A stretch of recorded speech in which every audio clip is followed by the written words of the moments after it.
Hello everyone, कैसे हो आप लोग? आई एम श्योर आप सब लोग बहुत बढ़िया होंगे। तो मैं सौरभ पॉल फिर से हाजिर हूं आपके सामने, एक और नया वीडियो लेकर आया हूं। और आज के इस सेशन में हम क्या करने वाले हैं, हम आई नो मैं थोड़ा लेट हूं, I am really sorry, but क्या करूं यार, मैं तो 2 तारीख को ही आ रहा था। भाई आप देख सकते हो, हम ग्रेड 10th आईसीएसई मैथ्स का क्वेश्चन पेपर सॉल्व करने वाले हैं। हम हर एक क्वेश्चन को सॉल्व करेंगे, पेपर का एनालिसिस देखेंगे पेपर कैसा था।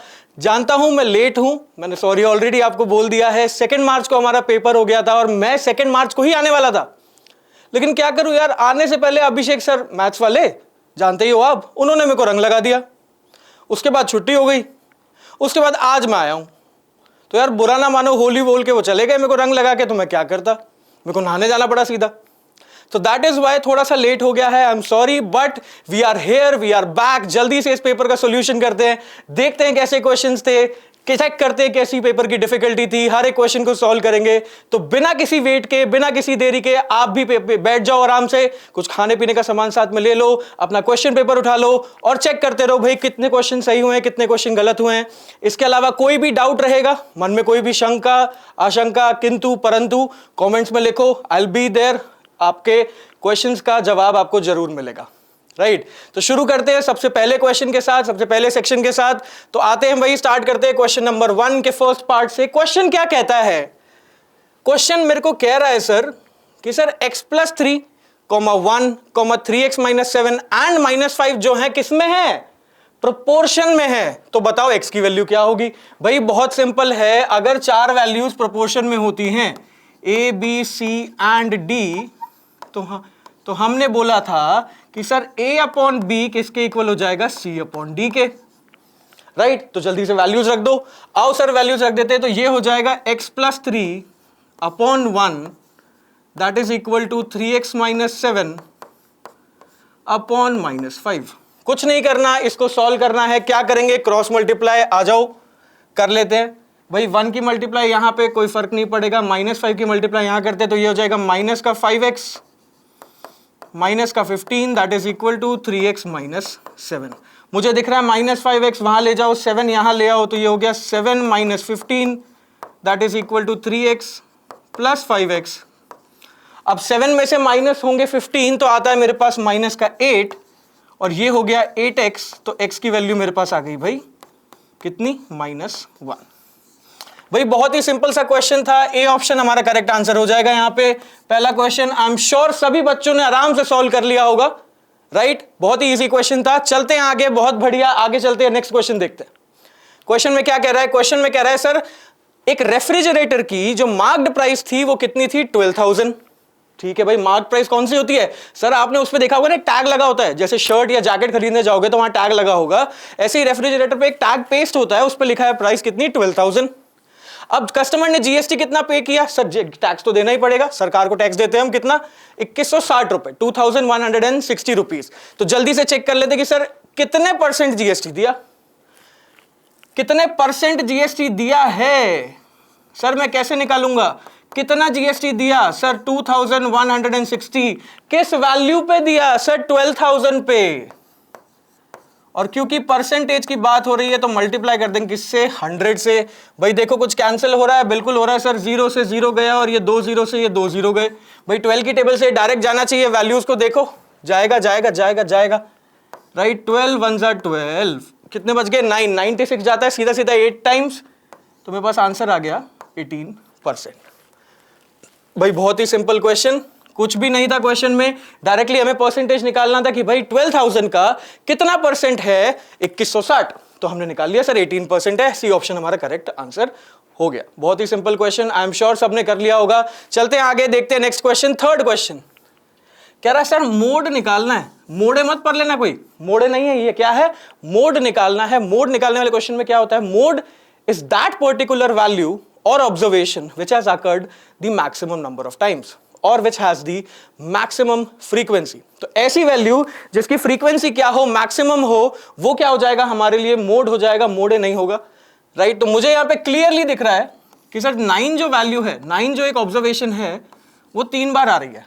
और कोई ऑब्जर्वेशन है क्या जो 3 बार है? चेक करना, देखना, मुझे तो नहीं दिख रहा। सर 8 2 बार आ रहा है, 7 1 बार है, 1 1 बार है, 6 तो है ही 1 बार। तो हमारा आंसर हो गया क्या, 9 इज दी आंसर। और अगर कोई फ्रीक्वेंसी पूछ ले 9 की फ्रीक्वेंसी कितनी है, तो कितनी है, कितनी बार आया भाई, कितनी बार आया, 3 बार आया, तो हमारा क्वेश्चन सॉल्व। भाई क्लियर है सबको, कोई दिक्कत नहीं। थर्ड क्वेश्चन हमने देखा, बड़ा ही सिंपल, बड़े ही इजीली हमने कर लिया। चलो आगे आते हैं, नेक्स्ट क्वेश्चन देखते हैं। नेक्स्ट क्वेश्चन हमारा क्या था, क्वेश्चन हमें दे रखा है फोर्थ क्वेश्चन, सर ए और बी दोनों ने एक रिकरिंग डिपॉजिट अकाउंट खोला, किस रेट पे, 9% सिंपल इंटरेस्ट की रेट पे, ठीक है। अब ए ने रुपीस जमा करे 1500 फॉर 1 ईयर एंड बी ने जमा करा 1200 फॉर 15 मंथ्स। तो पूछ रहा है सर अमाउंट इन्वेस्टेड कितना होगा। तो अमाउंट इन्वेस्टेड के लिए क्या करना है सर, कितना अमाउंट था, ए ने तो किया 1500 1 ईयर के लिए, 12 से मल्टीप्लाई कर दो। बी ने कितना अमाउंट किया सर, 1200 रुपए किया, 1200 कितनी देर के लिए किया सर, 15 महीने के लिए किया। सर आप एक ध्यान से देखोगे तो जहां दोनों में वैल्यूज तो बिल्कुल सेम आ रही हैं, 15 इंटू 12 और 12 इंटू 15, बाकी 2 0 यहां 2 0 यहां, तो दोनों की वैल्यू बिल्कुल सेम है। Both invested a total amount of 18,000 rupees. अरे भाई समझ में आ गया, चमका क्वेश्चन की नहीं चमका, चमक गया होगा, है ना भाई। बहुत सिंपल सा क्वेश्चन, कुछ नहीं, टोटल इन्वेस्टमेंट पूछा था, हमने मल्टीप्लाई किया, दोनों की वैल्यू बिल्कुल सेम है, ए और बी ने टोटल इन्वेस्टमेंट बिल्कुल सेम किया है, राइट। चलते हैं आगे, क्वेश्चन नंबर 5। अब क्वेश्चन नंबर 5 आया किससे, कोऑर्डिनेट से, राइट। ज्योमेट्री का क्वेश्चन है, बहुत सिंपल है। कह रहा है equation of line with Y intercept कितना 6 और किसके पैरेलल है, एक्स एक्सिस के। सर मुझे पता है कोई भी लाइन अगर पैरेलल होती है एक्स एक्सिस के तो वो y बराबर a फॉर्म में होती है, क्योंकि लाइन अगर एक्स एक्सिस के पैरेलल है, इसका मतलब क्या, इसका मतलब ये कि सर x की कोई भी वैल्यू रख दो, हमेशा वो तो सेम ही रहेगा। कैसे, आओ देखते हैं भाई। ये मेरी कोऑर्डिनेट एक्सिस हो गई, right, mutually perpendicular axis, X axis और Y axis. X Y intercept कितना है 6, सर मतलब कहीं यहां पर मान लो हमें एक पॉइंट मिलेगा 0,6। अब इस पॉइंट से क्या है, मेरी लाइन पास कर रही है, इस पॉइंट से मेरी लाइन पास कर रही है जो किसके पैरेलल है सर, एक्स एक्सिस के पैरेलल है। इसका मतलब एक्स की कोई भी वैल्यू रख दो, वाई हमेशा सेम ही रह रहा है, y हमेशा सेम ही रह रहा है। तो ये जो फॉर्मेट होता है ये होता है y बराबर a फॉर्म के अंदर y बराबर कांस्टेंट, तो ये हो जाएगा y बराबर 6 और हमारा जो आंसर आ जाएगा that will B option A. अरे भाई बहुत सिंपल था, x की किसी भी वैल्यू के लिए y हमेशा 6 आ रहा है, तो इसकी इक्वेशन कैसी हो गई भाई, पैरेलल टू एक्स एक्सिस है, y बराबर a फॉर्म का होता है, y बराबर 6 हमारा आंसर आ गया। A option is the correct answer. I am sure सभी बच्चों ने ये क्वेश्चन सही किया होगा, बड़ा ही simple question, basic question, right. ये तो नोट्स में करी हुई चीज होती है भाई, ये तो नोट्स में पढ़ा देते हैं, थ्योरी के अंदर पढ़ लेते हैं ये सब। तो चलते हैं आगे, नेक्स्ट क्वेश्चन देखते हैं, आओ। क्वेश्चन नंबर 6, हाँ ये थोड़ा सा अलग आ गया, बट ये भी डायरेक्ट क्वेश्चन है, कुछ डिफरेंस नहीं है। Sir Asha buys 20 shares with 9% dividend, right. 20 rupees के शेयर्स लिए विद 9% डिविडेंड, और उसको इन्वेस्टमेंट पे कितना रिटर्न मिल रहा है सर, 12% का रिटर्न मिल रहा है। तो इन्वेस्टमेंट हो गया अगर x, राइट, तो उस पे 12% का return that is equal to 9% of share value that is 20। भाई इसको सॉल्व कर लेते हैं। मुझे पता है यहां भी डिनोमिनेटर में 100 आएगा, यहां भी डिनोमिनेटर में 100 आएगा, दोनों 100 क्या हो गया आपस में पहले ही कैंसिल हो गए। तो ये हो गया 12 multiply by x, 9 multiplied by 20। आओ कैंसिल करें, आओ कैंसिल करते हैं। सर ये गया 3 टाइम्स, ये गया 5 टाइम्स, सर 3 से ये गया कितने टाइम्स, 3 टाइम्स, तो x की वैल्यू कितनी आ गई, 15 आ गई। हो गया क्वेश्चन खत्म, बी ऑप्शन आंसर आ गया। भाई पर शेयर प्राइस कितना पड़ा हमें, 15 रुपए पड़ा। डन है, हो गया भाई, कर लिया होगा, राइट। Very simple question. चलें आगे, है ना भाई। एमसीक्यूज हैं इसीलिए मैं थोड़ा थोड़ा तेज चल रहा हूं, क्योंकि आपने भी एमसीक्यूज हमेशा जल्दी ही करने होते हैं। किसी भी एक एमसीक्यू में हमें 1 से 1.5 मिनट, इससे ज्यादा टाइम नहीं देना होता है, मैक्सिमम 2 मिनट दे लो, उससे ज्यादा टाइम नहीं देना, फिर नेक्स्ट क्वेश्चन पे आना होता है, राइट। पहली बार में पढ़ो एमसीक्यू, मैक्सिमम केसेस में डायरेक्ट फॉर्मूला बेस्ड या डायरेक्ट कॉन्सेप्ट बेस्ड आते हैं। चलो आगे चलते हैं, right. Next question surface area volume वाला क्वेश्चन है, बट आराम से कर लेंगे हम। कि सर एक स्फेयर है, एक हेमिस्फेयर है, दोनों का जो टोटल सरफेस एरिया है वो क्या है, इक्वल है। इसकी रेडियस कैपिटल आर, इसकी रेडियस स्मॉल आर। तो बताओ capital R ratio capital R is to small R का रेशियो क्या होगा, अभी बता देते हैं सर। जब S1 S2 बराबर हैं तो स्फेयर का टोटल सरफेस एरिया हो गया 4 pi capital R square, that will be equal to total surface area of hemisphere हो जाएगा 3 पाई स्मॉल आर स्क्वायर। अब मुझे क्या चाहिए, पाई से पाई तो हो गया कैंसिल, मुझे चाहिए capital R by small R का रेशियो। तो मेरे पास जो आ रहा है capital R by small R का whole square that is equals to 3/4, square root लेंगे तो आर बाई आर का जो रेशियो हो जाएगा वो हो जाएगा √3/2। Capital R by small R का जो रेशियो आ गया वो आ गया √3/2। C option is the correct answer. भाई देख रहे हो, एक एक मिनट में होने वाले होते हैं एमसीक्यू, इसीलिए हमेशा एमसीक्यूज को बड़ी जल्दी सॉल्व करना होता है। इसीलिए मैं हमेशा अपने स्टूडेंट्स को यह भी बोलता हूं कि चाहे आपका कोई भी बोर्ड का पेपर हो, हमने सीबीएसई का भी एनालिसिस किया, आज हम आईसीएसई का भी कर रहे हैं, हमेशा जो पहले के टाइम मिलता है, शुरुआत का टाइम होता है, वहां पर क्वेश्चन पेपर रीड करो, आइडेंटिफाई करो कहाँ क्वेश्चंस आते हैं, जहां डायरेक्ट आते हैं बहुत बढ़िया, कोई में डिफिकल्टी है कि सर इसमें सोचना पड़ेगा, पेंसिल से सर्कल मार्क करके रख लो, राइट। एमसीक्यूज या तो लास्ट में कर लो, पहले कोई दूसरा सेक्शन पिक कर लो, लेकिन अगर एमसीक्यूज से स्टार्ट कर रहे हो तो भाई फटाफट 2-2 मिनट के अंदर एमसीक्यू खत्म करके आगे निकलना होता है हमें, राइट। चलते हैं आगे, ये था एमसीक्यू नंबर 7, बड़े आराम से हो गया। आगे चलते हैं, देखते हैं एमसीक्यू नंबर 8। सर्कल्स का क्वेश्चन है, बड़े ही आराम से होगा। कैसे होगा सर, कह रहा है एक एबीसीडी साइक्लिक क्वाड्रिलेटरल है, सीडीई एंगल 65 डिग्री दे रखा है, एक्स की वैल्यू निकालनी है, 2 थ्योरम लगेंगी, डायरेक्ट आंसर आएगा। सर अगर ये एंगल 65 है यहां पर, राइट, आपको दिख रहा होगा, नहीं तो मैं चेंज कर लेता हूं, व्हाइट से दिख जाएगा। ये एंगल अगर 65 है तो ये एंगल भी अल्टरनेट सेगमेंट थ्योरम से डायरेक्टली कितना आएगा, 65 डिग्री आ जाएगा। अगर ये एंगल 65 है तो मुझे पता है आर्क से जो एंगल सेमी सेंटर पे बनता है वो डबल होता है कोई भी दूसरा एंगल जो सर्कमफेरेंस पे बन जाए, राइट। तो अगर ये 65 है तो जो सेंटर पे बनने वाला एंगल है एक्स, इसकी वैल्यू क्या हो जाएगी, इसकी वैल्यू हो जाएगी 130 डिग्री, डबल हो जाएगा इसका, डायरेक्टली 130। ऑप्शन डी हमारा आंसर हो गया, क्वेश्चन खत्म। जिसको थ्योरम पता है, अप्लाई करनी आती है, 1 मिनट भी बहुत ज्यादा है, 1 मिनट का टाइम भी बहुत ज्यादा है, उससे पहले ही ये क्वेश्चन हो गया होगा। चलते हैं आगे, बहुत बढ़िया, राइट। क्वेश्चन नंबर 8 था ये, पार्ट 8। आते हैं पार्ट नंबर 9 पे। कह रहा है find the nature of the quadratic equation. Quadratic equation का नेचर निकालने के लिए हमें फोकस करना होता है डिस्क्रिमिनेंट पे। डिस्क्रिमिनेंट क्या है, b² - 4ac।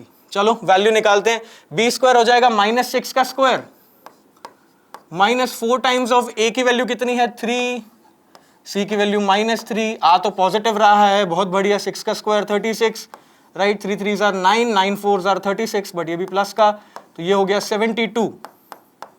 सर है तो पॉजिटिव, वैल्यू तो डिस्टिंक्ट और रियल है, लेकिन इर्रेशनल है। क्यों? क्योंकि जब आप क्वाड्रेटिक फॉर्मूला लगाओगे, श्रीधर आचार्य फॉर्मूला लगाओगे, तो ये वैल्यू आएगी अंडर रूट में। जब ये वैल्यू आएगी अंडर रूट में, तो अंडर रूट में आएगा 72। अब 72 तो परफेक्ट स्क्वायर है ही नहीं। अब जब वो परफेक्ट स्क्वायर ही नहीं है तो वैल्यू तो इर्रेशनल आएगी कि नहीं आएगी? अरे आएगी ना, बिल्कुल आएगी, राइट। तो ये वैल्यू हो जाएगी हमारे लिए real, distinct and irrational. Option C आपके लिए हो जाएगा यहां पर करेक्ट आंसर। भाई थोड़ा सा मैं तेज चल रहा हूं, माना, मैंने पहले भी आपको बोला था, क्योंकि एमसीक्यूज हैं, फट सॉल्व करेंगे, right. This was part 9 of question number 1। चलते हैं आगे, नेक्स्ट क्वेश्चन देखते हैं ऑन योर स्क्रीन्स नाउ। क्या कह रहा है, असर्शन रीजन वाला क्वेश्चन है, प्रोबेबिलिटी का क्वेश्चन है। कह रहा है probability of a number greater than 6 on a dice is 1/6। 1 minute, reason क्या है सर? एक डाइस के जो आउटकम्स होते हैं वो होते हैं 1 2 3 4 5 6। ये बिल्कुल ठीक है, डाइस में जो आउटकम्स होते हैं वो 1 से लेकर 6 तक होते हैं, इसके अलावा तो कोई आउटकम आता नहीं आता, राइट। तो कह रहा है कि सर 6 से बड़े नंबर का जो प्रोबेबिलिटी है वो 1/6 है। अरे नहीं, आ ही नहीं सकता, पॉसिबल ही नहीं है, तो ये तो गलत हो गया, पॉसिबल ही नहीं है। तो यहां पर assertion is false, reason is true, B option हमारा आंसर हो जाएगा। बी ऑप्शन हमारा क्या हो गया, आंसर हो गया। बहुत ही सिंपल क्वेश्चन, प्रोबेबिलिटी का क्वेश्चन था, प्रोबेबिलिटी का क्वेश्चन था, बड़े आराम से कर लिया। चलते हैं आगे, part 11। Sir the ratio of altitudes if ratio of area of 2 similar triangles are 9:64। अगर मुझे एरिया का रेशियो दे रखा है तो एल्टीट्यूड हो, चाहे पेरीमीटर हो, चाहे साइड्स का कॉरस्पॉन्डिंग साइड्स का रेशियो हो, वो हमेशा इसके स्क्वायर रूट के बराबर होता है। तो जो एल्टीट्यूड्स का रेशियो आएगा वो स्क्वायर रूट ऑफ एरिया के रेशियो के बराबर होगा। एरिया का रेशियो है 9:64, इसका स्क्वायर रूट ये हो गया 3:8। 8 ऑप्शन ए आ गया। फट क्वेश्चन खत्म, फट फट फट हमारे क्वेश्चंस होते जा रहे हैं। आई एम श्योर आपने भी ये सारे क्वेश्चन सही करे होंगे, इन क्वेश्चंस में मिस्टेक होने के चांसेस नहीं है। अगर कोई एक आधा हो गया था कोई बात नहीं, लेकिन मैक्सिमम बच्चों ने ये क्वेश्चन सारे सही करे होंगे। भाई एट द एंड जो भी बच्चे आईसीए के इस पेपर इस वीडियो को देख रहे हैं, जो भी इस एनालिसिस को चेक कर रहे हैं, भाई अपने मार्क्स जरूर चैट में लिखना, मार्क्स जरूर कमेंट सेक्शन में लिखना, कि हमें भी पता चले भाई हमारे बच्चों के कितने कितने मार्क्स आ रहे हैं, है ना। अगर सेक्शन वाइज बता सकते हो और भी बढ़िया, नहीं तो मेक श्योर दैट आप कमेंट में अपने मार्क्स जरूर लिखो। और एक छोटा सा काम करोगे, एक छोटा सा काम और कर दो, इस वीडियो को लाइक कर दो और अपने सारे फ्रेंड्स जिन्होंने भी एग्जाम दिया 2 मार्च को, सबके साथ शेयर कर दो और उनको भी बोलो कि भाई अपने मार्क्स बताओ। आज ही क्या पता 100-200 बच्चों के मार्क्स तो हमें ऐसे ही पता लग जाए, उससे पता लग जाए भाई मेरे कितने अच्छे आए हैं कितने खराब आए हैं। उससे यह भी पता चल जाएगा कि सबकी प्रिपरेशन कैसी थी या फिर मेरे मार्क्स कंपैरेटिवली कैसे आ रहे हैं, राइट।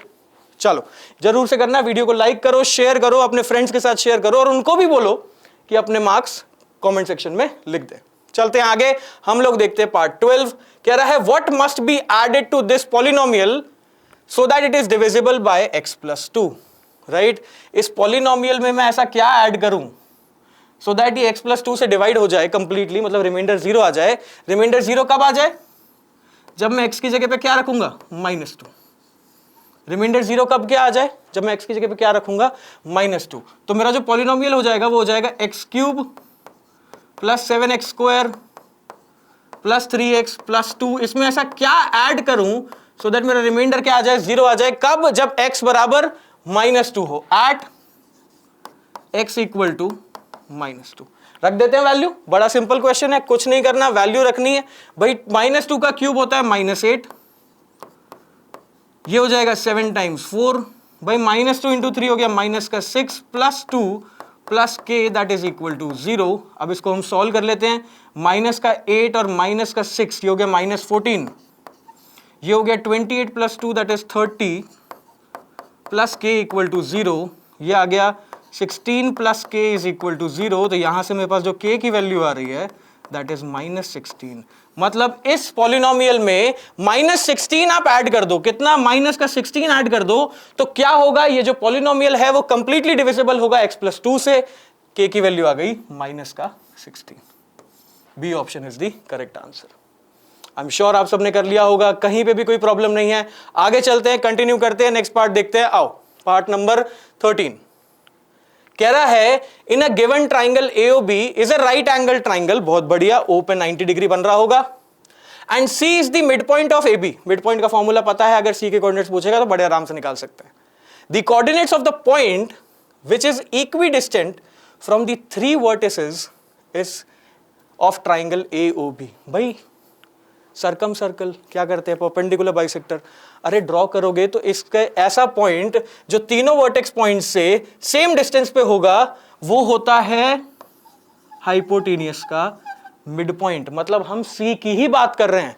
वो पॉइंट जो तीनों वर्टिसेस से बराबर डिस्टेंस पे हो वो राइट एंगल ट्राइंगल के केस में हाइपोटेनियस का मिड पॉइंट होता है, which is point C। Point C के कोऑर्डिनेट्स हम निकाल लेते हैं। पॉइंट C के कोऑर्डिनेट्स क्या आएंगे? x1 + x2/2, y1 + y2/2। तो ये हो जाएगा 0 + 2x/2, 2y + 0/2। भाई ये सॉल्व करेंगे, C के कोऑर्डिनेट्स आ गए मेरे पास x, y। अरे किसी ने y, x तो नहीं कर दिया ना, क्योंकि ऑप्शन में y, x भी है। भाई जल्दी जल्दी के केस में किसी ने B टिक कर दिया हो। B नहीं, हमारे इस क्वेश्चन का जो आंसर रहेगा वो रहेगा ऑप्शन A। बहुत बढ़िया, बढ़िया चल रहा है, आराम से कर ले रहे हैं हम, कोई प्रॉब्लम नहीं है। चलते हैं आगे, नेक्स्ट पार्ट देखते हैं। Next part coming part number 14। क्या कह रहा है? मैट्रिसेस का क्वेश्चन है। भाई मैट्रिक्स A है जिसका जो ऑर्डर है वो हो गया 2 × 2, right, 2 rows 2 columns. And B जो मैट्रिक्स है उसका ऑर्डर है, नंबर ऑफ रोज कितनी? 1, कॉलम्स 2। कह रहा है तो ऑर्डर ऑफ प्रोडक्ट AB का क्या आएगा? सर हमें पता है A और B के बीच में अगर प्रोडक्ट कराना है 2 × 2 और ये है 1 × 2, तो number of columns of first matrix और number of second matrix same होना चाहिए। ये तो सेम नहीं है, ये तो सेम नहीं है, तो प्रोडक्ट होगा ही नहीं। प्रोडक्ट होगा ही नहीं तो जो हमारा आंसर है वो हो जाएगा प्रोडक्ट नॉट पॉसिबल, ऑर्डर निकलेगा ही नहीं। क्यों? क्योंकि प्रोडक्ट होगा ही नहीं भाई। Number of columns of the first matrix should be equal to number of rows of the second matrix, वो वाली चीज यहां पर आ ही नहीं रही। अगर आती तो फिर ये 2 क्रॉस 2 उसका ऑर्डर हो जाता, बट वो पॉसिबल ही नहीं है, तो यहां पर हमारा product of A and B is not possible. भाई हो गया, कर लिया होगा आई एम श्योर, बढ़िया बात है। चलें आगे, आओ नेक्स्ट देखते हैं पार्ट 15, ये हमारा लास्ट पार्ट होगा। असर्शन कह रहा है sir ninth term of a GP is a positive term. अभी चेक करते हैं, निकाल लेते हैं। वेयर एज रीजन में बोल रहा है सर जो 2 की पावर -8 है वो हमेशा पॉजिटिव है। बैकअप बिल्कुल सर, कोई प्रॉब्लम ही नहीं है, एकदम सत्य बात बोली है यहां पर। सर 2 की पावर -8 पावर इवन है सर, इवन पावर तो पॉजिटिव ही आंसर आता है, आंसर पॉजिटिव ही आता है, तो ये तो बिल्कुल ट्रू है सर, ये तो एकदम सत्य बात बोली है। अब आते हैं असर्शन पे। असर्शन में कह रहा है सर इसकी जो 9th टर्म है, 9th टर्म का मतलब मैं निकाल रहा हूं A9 होता है AR की पावर 8, ठीक है। A कितना दे रखा है? A दे रखा है 6, R कितना हो जाएगा? R हो जाएगा sir second term divided by first term, second term है माइनस की 12 अपॉन 6, ये आ गया माइनस का 2। अब निकालते हैं 9th टर्म। 9th टर्म हो जाएगा 6 multiplied by -2 raise to power 8। Sir ये भी पॉजिटिव, सर ये तो पॉजिटिव है ही, ये वैल्यू तो पॉजिटिव है ही। पॉजिटिव की पॉजिटिव से मल्टीप्लाई, आंसर पॉजिटिव, बिल्कुल सर। आप भी असर्शन भी एकदम क्या है, सत्य है, ट्रू है, सही है। ये भी ट्रू, ये भी ट्रू, और ये इसका एक्सप्लेनेशन भी है, both true. Reason explains assertion, option C हमारे लिए करेक्ट आंसर हो जाएगा। भाई क्वेश्चन पेपर लेके बैठे हो, आई एम श्योर हमारा सेक्शन ए हो गया है कंप्लीट, क्वेश्चन नंबर 1 हो गया है कंप्लीट।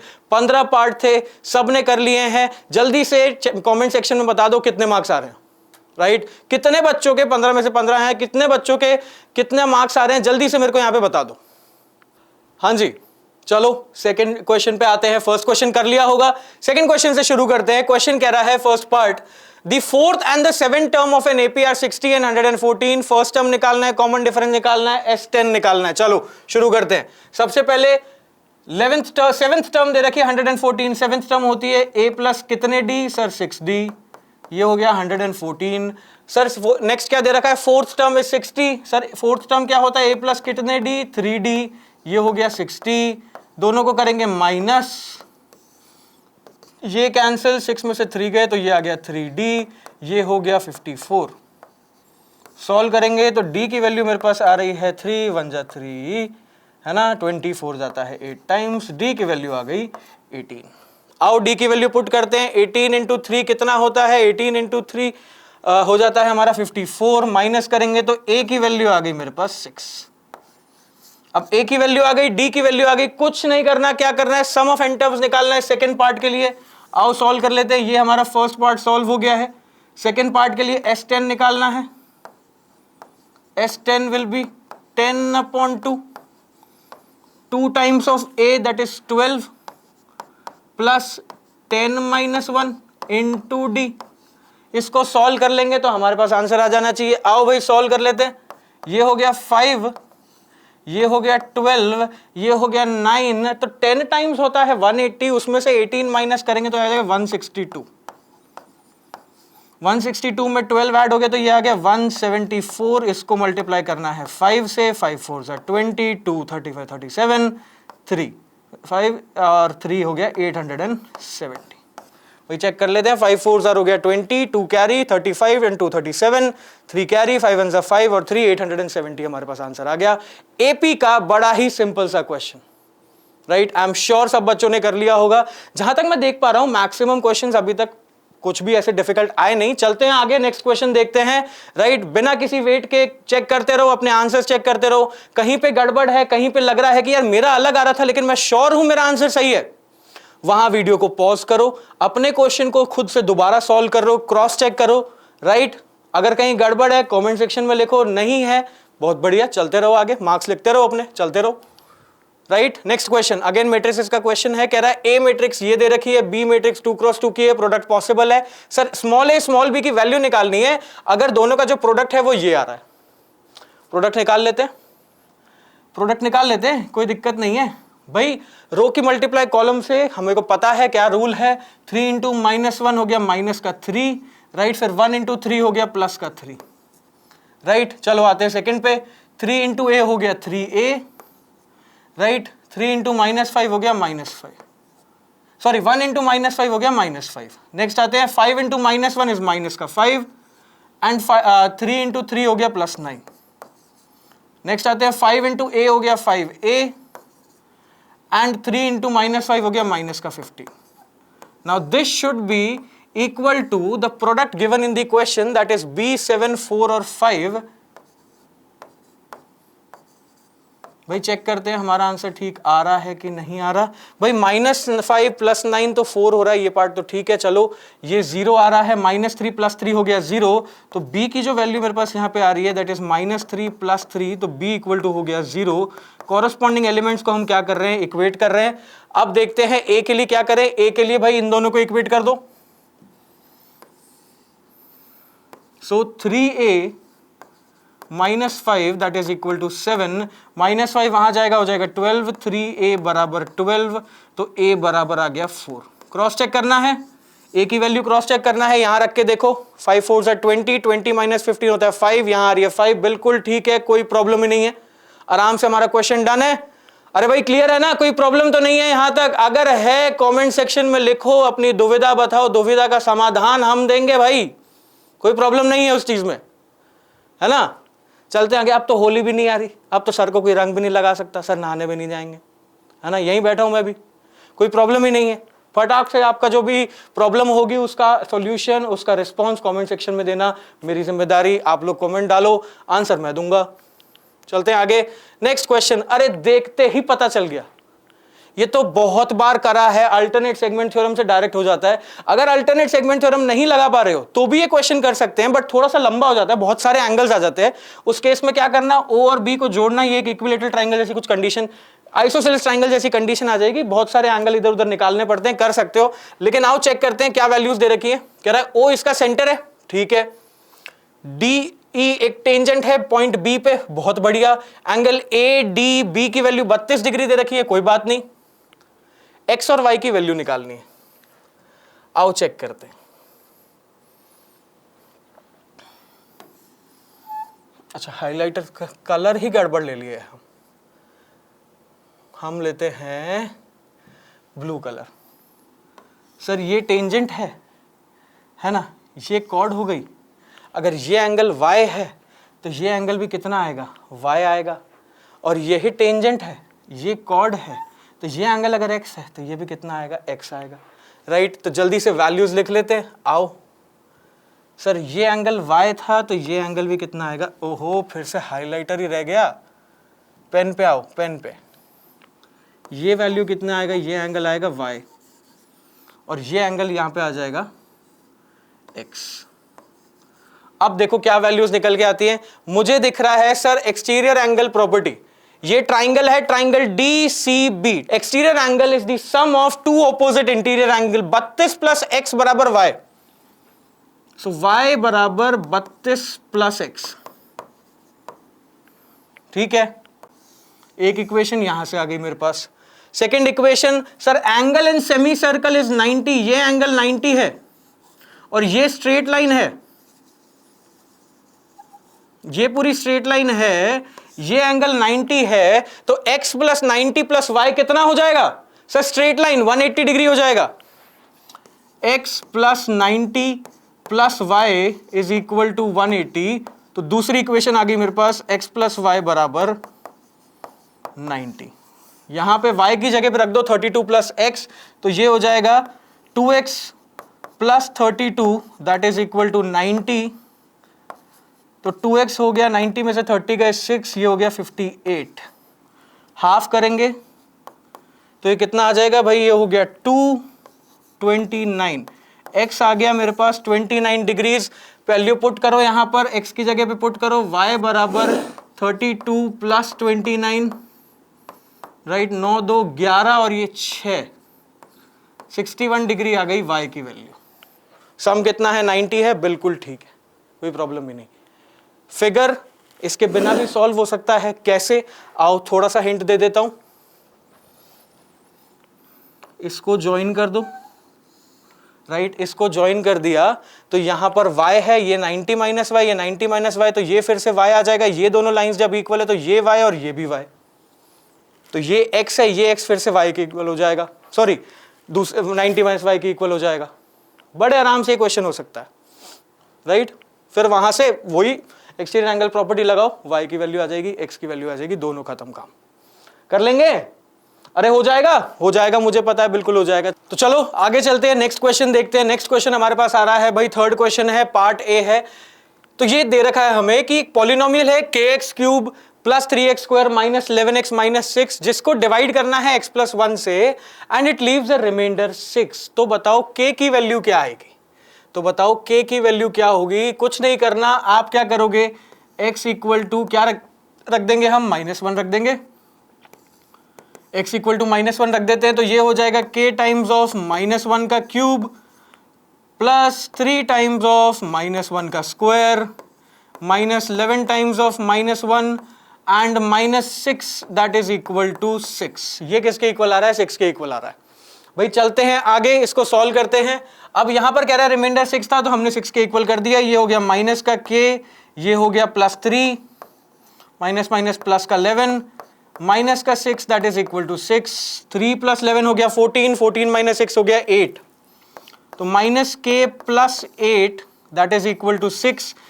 8 को वहां भेजेंगे, हो जाएगा 6 - 8 विच इज -2, तो -k की वैल्यू -2, k की वैल्यू आ गई मेरे पास 2,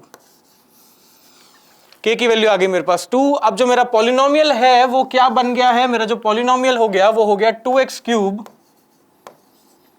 plus 3x square minus of 11x minus का 6। आते हैं पार्ट बी पे, part A done. Using the value of k, ठीक है, रख दिया भाई। Factorise completely the polynomial this, इसी पॉलिनोमियल को हमें अब क्या करना है? कंप्लीटली फैक्टराइज करना है। मुझे चाहिए इसके 3 फैक्टर्स। कैसे करेंगे भाई? मेथड बहुत सिंपल है, हमें पता है। एक निकाल लेते हैं हिट एंड ट्रायल से, और फिर अगले हम निकाल लेंगे डिवाइड करके। ठीक है भाई, मुझे दे रखा है 2x cube plus 3x square minus 11x minus 6। Sir x की जगह -1 रख के तो आंसर नहीं आएगा।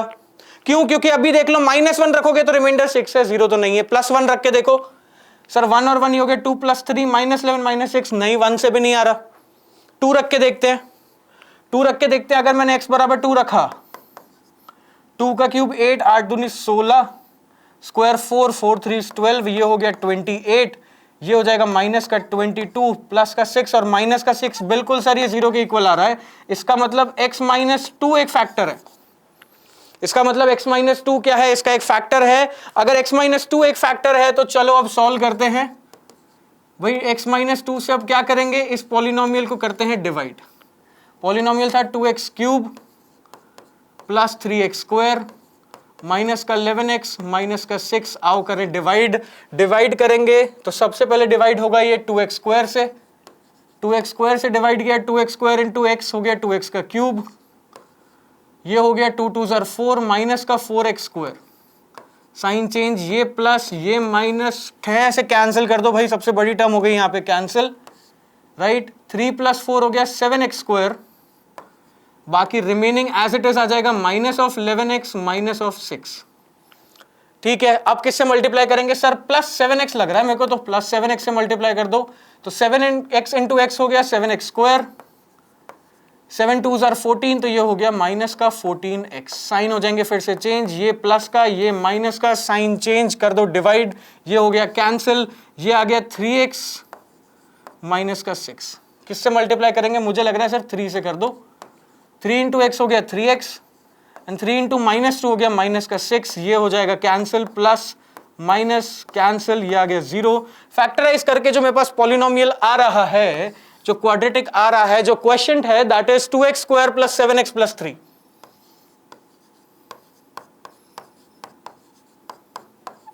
अब क्या करना है? फैक्टराइज। चलो फैक्टराइज कर लेते हैं भाई। 2 3s are 6, 6 + 1 होता है 7। आओ देखते हैं, तो मैं इसको लिखूंगा 2x square plus 6x plus x plus 3। यहां से क्या कॉमन आ रहा है सर? 2x कॉमन है, ब्रैकेट में क्या आ जाएगा? x प्लस 3, 3 2 6 होता है, यहां 1 कॉमन ले लो, ये आ गया x प्लस 3। सॉल्व करेंगे तो दोनों को फैक्टर्स आ गए, ये हो गया x प्लस 3 और ये हो गया 2x प्लस 1। दैट मीन्स जो पॉलिनोमियल का कंप्लीट फैक्टराइजेशन होगा वो कंप्लीट फैक्टराइजेशन होगा इस पॉलिनोमियल का जो कंप्लीट फैक्टराइजेशन है that is x minus 2 multiplied by 2x plus 1 multiplied by x plus 3। ये हो गया कंप्लीट फैक्टराइजेशन। भाई सिंपल था।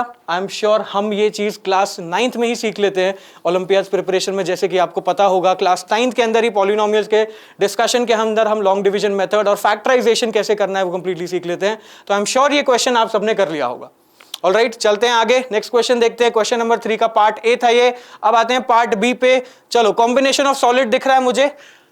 क्वेश्चन रीड करते हैं। एन आई ड्रॉप बॉटल है, is prepared consisting of a hemisphere, नीचे एक हेमिस्फेरिकल कट दिख रहा है, a cylinder and a conical cap as shown in the given diagram. Height of the cylinder and conical part are each equal to diameter 7।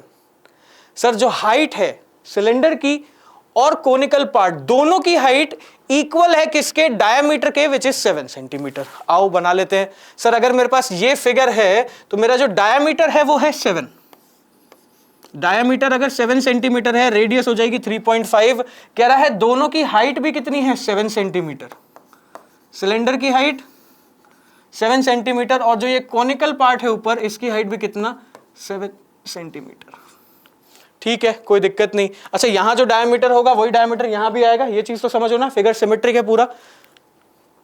First part, minimum height of the cylindrical box required. अब sir मेरे पास ये है pen, इस pen के लिए मुझे अगर कोई कवर चाहिए, कवर का काम क्या है? इसको पूरा कवर करना। तो इसको अगर पूरा कवर करना है तो इतनी लेंथ का कवर तो होना ही चाहिए ना। इतनी लेंथ के कवर से तो नहीं होगा ना कवर, ये इतना बाहर रह जाएगा। तो जितनी इसकी लेंथ है मिनिमम उतनी लेंथ का कवर तो होना चाहिए। तो अगर मेरा फिगर जो है वो टोटल 14 सेंटीमीटर की हाइट का है तो मिनिमम पैकिंग के लिए जो बॉक्स चाहिए उसकी हाइट भी तो 14 सेंटीमीटर होनी चाहिए। तो फर्स्ट पार्ट का आंसर आ गया हमारे पास। फर्स्ट पार्ट में कह रहा है 14 सेंटीमीटर जो है वो क्या होगी? मिनिमम हाइट तो यही होगी, है ना। मिनिमम हाइट तो 14 सेंटीमीटर ही आएगी। चलो अब इसका सेकंड पार्ट देख लेते हैं। सेकंड पार्ट देख लेते हैं। कह रहा है volume of the liquid medicine shaded part in the bottle, give your answer to the nearest whole number. चलो होल नंबर नियरेस्ट तो हम निकाल लेंगे, कोई दिक्कत नहीं है। ये कह रहा है volume of the liquid medicine shaded part में। अब कौन तो शेडेड है नहीं, शेडेड क्या है? सिलेंडर। लेकिन उस सिलेंडर में से क्या कट हो जा रहा है? बॉटम से एक हेमिस्फेरिकल पार्ट कट हो जा रहा है। ठीक है, इसका मतलब जो वॉल्यूम होगा, जो इफेक्टिव वॉल्यूम होगा, वो इफेक्टिव वॉल्यूम आएगा volume of cylinder minus volume of hemisphere. भाई हेमिस्फेयर का वॉल्यूम माइनस ही करेंगे ना। आप देखो ये शेडेड रीजन है, दिख रहा है? नहीं दिख रहा है, कोई बात नहीं, मैं दिखाता हूं। ये शेडेड रीजन है हमारा,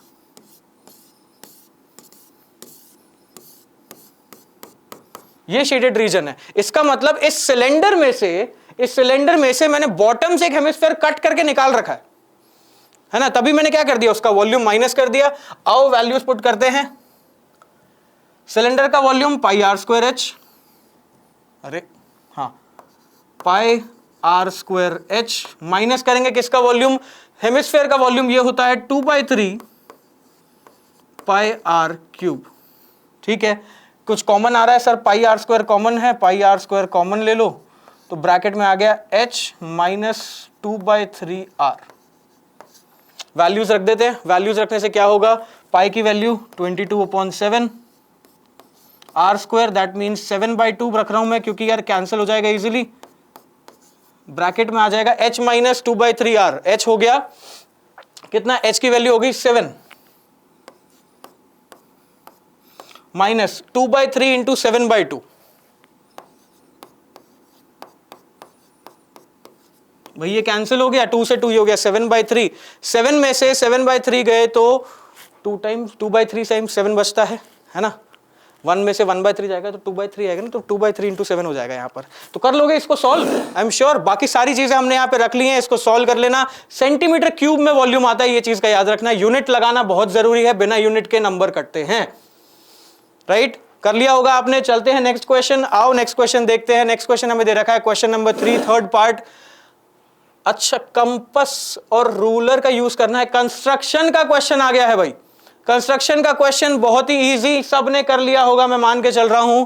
पहला पार्ट रीड करते, कह रहा है construct an equilateral triangle of side A B, side 5 centimetre. बड़े आराम से कर लिया होगा, इसमें तो कहीं प्रॉब्लम नहीं होगी। एक इक्विलेटरल ट्राइंगल बनाना होगा, आपने लाइन बनाई, 60 डिग्री के एंगल लिए होंगे, 5 सेंटीमीटर इसकी लेंथ है, बड़े आराम से हो गया होगा। ये ए, ये बी, ये सी, ये एंगल 60, ये एंगल 60, ये एंगल 60, लेंथ कितनी आ जाएगी 5 सेंटीमीटर, है ना। चलो नेक्स्ट पार्ट देखते हैं। कह रहा है construct the circum circle of triangle ABC, मतलब ऐसा सर्कल जो इसके तीनों वर्टेक्स पॉइंट से जाए। सर ट्राइंगल कैसा है? Equilateral triangle. सर्कम सर्कल के लिए सेंटर चाहिए होगा, कैसे निकालेंगे? Perpendicular bisector of lines. यहां कट लगाया, यहां कट लगाया, यहां लगाया, यहां लगाया, एक लाइन ये आ गई, एक लाइन ऐसे यहां से निकाल लो, ऐसे मिल जाएगी, है ना। इनका जो पॉइंट ऑफ इंटरसेक्शन आया, ये यहां पर सर्कल क्या रखो? कंपास की नीडल रखो, कंपास की नीडल यहां रख के और रेडियस ले लो कितना? वर्टेक्स जितना भाई। अब यहां से ड्रॉ करना शुरू करो।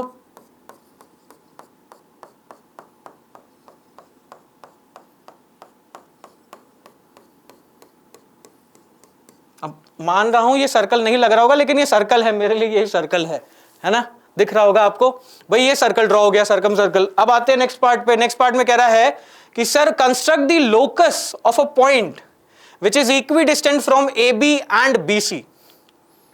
सर लाइन ए बी कहां है? ये। बी सी कहां है? ये। एक ऐसे पॉइंट का लोकस बनाना है जो इन दोनों लाइन से हमेशा क्या हो? इक्वी डिस्टेंट हो। हमेशा क्या हो? इक्वी डिस्टेंट हो। वो जो लाइन होगी ना सर, वो होगी, इसका लोकस होगा एक लाइन, और वो लाइन कुछ ऐसे जाएगी।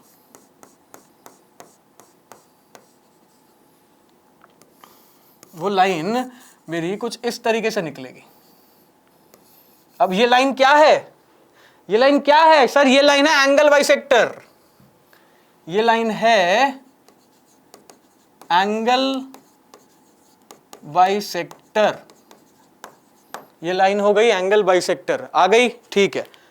Mark the point where the circumcircle and locus meet as D. ये जो पॉइंट आ गया, इस पॉइंट को बोला है इन्होंने क्या रखने को? ये हो गया हमारे पास पॉइंट डी, ठीक है। Last point, give the geometric name of cycle of quadrilateral ABCD. Quadrilateral ABCD के लिए तो इसको ज्वाइन करना पड़ेगा, ए को डी से और डी को सी से। भाई क्वाड्रिलेटरल दिख रहा है? अरे क्वाड्रिलेटरल दिख रहा है क्या? नहीं दिख रहा है, मैं दिखाता हूं, रुको, कोई बात नहीं। ये देखो क्वाड्रिलेटरल कहां ले, कलर हम लेते हैं, ये आओ,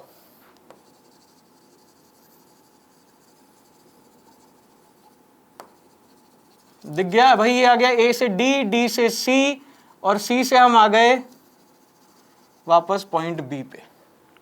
quadrilateral B A D C, quadrilateral B A D C कैसा है? साइक्लिक है सर। कैसा है? साइक्लिक है। और मुझे दिख रहा है सर ये एक और फिगर है, पता है क्या?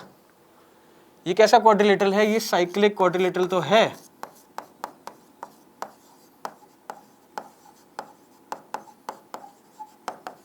ये साइक्लिक क्वाड्रिलेटरल तो है, लेकिन ये कैसा है सर? ये काइट जैसी शेप का भी दिख रहा है मेरे को। कैसी शेप का दिख रहा है? काइट। क्यों? क्योंकि देखो सर, ये दोनों लाइंस बराबर, ए बी और बी सी बराबर है। ए बी और बी सी बराबर हैं, तो आप सामने देखो, क्योंकि ये लाइन क्या है? सिमेट्रिक है, ये दोनों तरफ बराबर काट रही है, तो ए डी और सी डी भी आपस में बराबर आएंगे। प्रूव कर सकते हैं हम। तो ये आपस में बराबर हो गए। जब एडजेसेंट पेयर क्या होता है? इक्वल होता है, तो सर काइट का शेप बनता है। एडजेसेंट पेयर इक्वल है, एडजेसेंट पेयर इक्वल है, तो ये काइट हो सकता है, या साइक्लिक क्वाड्रिलेटरल भी बोल सकते हो आप। साइक्लिक तो देखो होगा ही, क्योंकि चारों एंड पॉइंट सर्कल पे आ रहे हैं, साइक्लिक तो होगा ही, बट ये कैसा शेप हो गया? एक काइट हो गया, ठीक है भाई, कंस्ट्रक्शन का क्वेश्चन, ये कंस्ट्रक्शन का क्वेश्चन भाई मैंने तो रफ हैंड से किया, लेकिन आई एम श्योर आपने कंपास रूलर यूज करके प्रॉपर बनाया होगा। चलते हैं आगे, आते हैं क्वेश्चन नंबर 4 पे। 3 क्वेश्चंस हैं, उनके सारे पार्ट्स हम कंप्लीट कर चुके हैं। भाई अगर अभी तक आप अपने पर क्वेश्चन या मार्क्स नहीं लिख रहे हो, अगेन माय रिक्वेस्ट इज अपना स्कोर जरूर कमेंट सेक्शन में लिखना, अपने फ्रेंड्स को भी बोलो अपना स्कोर लिखें, सो दैट हम ओवरऑल स्कोर चेक कर सके। और हाँ, इस वीडियो को लाइक जरूर कर देना, अपने दोस्तों के साथ शेयर करना जिनको अभी तक एग्जाम का एनालिसिस, जो अपने मैथ्स पेपर का एनालिसिस नहीं कर पाए हैं। राइट, चलते हैं आगे। क्वेश्चन नंबर 4 फर्स्ट पार्ट क्या है, ये है। अरे सर ये तो बहुत ईजी है, कर लिया होगा, छोड़ दूं? कर लोगे यार, ये तो कर ही लोगे, नहीं कर पाओगे? चलो बता देता हूं, देख लो देख लो, कुछ नहीं करना, 2 से 3 स्टेप में क्वेश्चन खत्म है। इसको लिखेंगे क्या, 1/cos theta minus cos theta, ये हो गया 1/sin theta minus sine theta, है ना। दोनों में क्या करो, एलसीएम ले लो, दोनों में एलसीएम लेंगे तो ये हो गया 1 - cos square theta upon cos theta, और ये हो गया 1 - sin square theta upon sine theta. अब हमने आइडेंटिटी पढ़ी है सर, कौन सी identity, sine square theta plus cos square theta बराबर 1, उस आइडेंटिटी को यूज करेंगे तो 1 - cos स्क्वायर हो गया sine square upon cos theta, और 1 - sin स्क्वायर क्या हो जाएगा सर, हो जाएगा cos square theta upon sine theta. कुछ कैंसिल हो रहा है? बिल्कुल हो रहा है सर। क्या कैंसिल हो रहा है दिखाओ सर, कॉस थीटा से एक कॉस, साइन से एक साइन, बच गया एक साइन और एक कॉस, आपस में मल्टीप्लाई हो रहे हैं, ये हो गया भाई। चमक गया होगा, बाउंसर तो नहीं गया ना, बाउंसर तो नहीं गया ना, आई एम श्योर बाउंसर नहीं गया होगा। अरे किसी ने सेमीफाइनल देखा, मजा आ गया सर सेमीफाइनल देख के, है ना। वहां पर बाउंसर मारी थी हार्दिक पांड्या ने, ऊपर से निकल गई, लेकिन हमारे बैथल्स के ऊपर से चली गई थी, लेकिन हमारे नहीं जाएगी, हम आराम से कर लेंगे। बैथल्स हो सकता है बाउंसर पे डक कर ले, लेकिन हम बाउंसर पे डक नहीं करते। चलो आगे आते हैं, ये क्वेश्चन हो गया, बहुत बढ़िया। चलते हैं आगे, next question, question number 4 part B क्या कह रहा है देखते हैं। Sir the cost price of a TV set is 20,000। एक टीवी का जो कॉस्ट प्राइस है वो कितना है, 20,000 है। The shopkeeper marked it for 24,000। ठीक है, उसने 4,000 बढ़ा के मार्क कर दिया। Now he sells it at a discount of 10%। ठीक है, मार्क प्राइस पे 10% का डिस्काउंट दे दिया। अब क्योंकि इंटरेस्ट रेट सेल हो रही है, जीएसटी है इज 12%, तो find the discount price of the TV. और फिर जब डिस्काउंट करके जो प्राइस है उस पर लगेगा जीएसटी, जीएसटी भी लगा देंगे। आओ सबसे पहले तो निकालते हैं डिस्काउंट प्राइस। डिस्काउंट प्राइस क्या हो जाएगा भाई, डिस्काउंट प्राइस हो जाएगा, जब मैंने मार्क्ड प्राइस पे 10% का डिस्काउंट दे दिया तो 90% ऑफ मार्क्ड प्राइस हो जाएगा। तो आओ निकाल लेते हैं क्या, 90% ऑफ 24,000, तो ये हो जाएगा 90/100 मल्टीप्लाई बाय 24,000। भाई 2 0 से 2 0 कैंसिल, 9 4s आर 36। ठीक है, 3 आ गया, 9 2s आर 18, 18 और 3 होता है 21। राइट, 1 0 यहां, 1 0 यहां, तो सर 21,600 पे क्या करा है आपने, इसको सेल किया है। अब क्या करना है पार्ट बी में, पार्ट बी में निकालना है मैंने टोटल कितना अमाउंट पे किया होगा। तो सर जो अमाउंट पे किया है, क्या 12% और नहीं निकाल सकते आप? भाई जीएसटी क्या होता है, 12% ही तो होता है, तो 12% ऑफ प्राइस निकाल लो। 12% ऑफ प्राइस निकाल लो, इसमें ऐड कर देना क्या, 21,600, आपके पास फाइनल अमाउंट आ जाएगा। क्लियर हो गया होगा आपको ये क्वेश्चन, राइट। हम यहां पर निकाल लेंगे ना आंसर, राइट। चलो आगे चलते हैं भाई, क्वेश्चन 4 का सेकंड पार्ट हमने कंप्लीट कर लिया है, नेक्स्ट पार्ट पे आते हैं। ओके, तो ये सिमिलर ट्राइंगल्स का हमारे पास क्वेश्चन आ गया। अब ये क्वेश्चन में क्या कह रहा है देखते हैं, कि से DE is parallel to BC। ठीक है, बहुत बढ़िया, बीपीटी थ्योरम मतलब मैं लगा सकता हूं यहां पर। और मुझे AD रेशियो DB भी दे रखा है, मुझे यहां पे AD रेशियो DB भी गिवन है। सो सीधा चलते हैं आगे और देखते हैं। फर्स्ट पार्ट में हमें कह रहा है कि प्रूव दैट ये ट्राइंगल होगा, triangle ADE is similar to triangle ABC and hence find DE parallel to BC. चलो आओ शुरू करते हैं। लेकिन फर्स्ट थिंग जो मैं देख रहा हूं, अगर मुझे गिवन है कि सर AD बाय DB का जो रेशियो है दैट इज 2:3, तो अगर मैं आपसे पूछता हूं कि सर AD बाय AB का रेशियो क्या होगा, AD बाय AB का रेशियो होगा, तो आप बोल दोगे सर ये 2 पार्ट्स हैं, ये 3 पार्ट्स है, तो AB 5 पार्ट हो जाएगी, करेक्ट? तो ये हो जाएगा 2:5। चलो ठीक है, इसको एज इट इज रखा हमने। आगे आते हैं भाई, बात कर रहा है in triangle ADE and triangle ABC की, तो सीधा फर्स्ट पार्ट से शुरू करते हैं।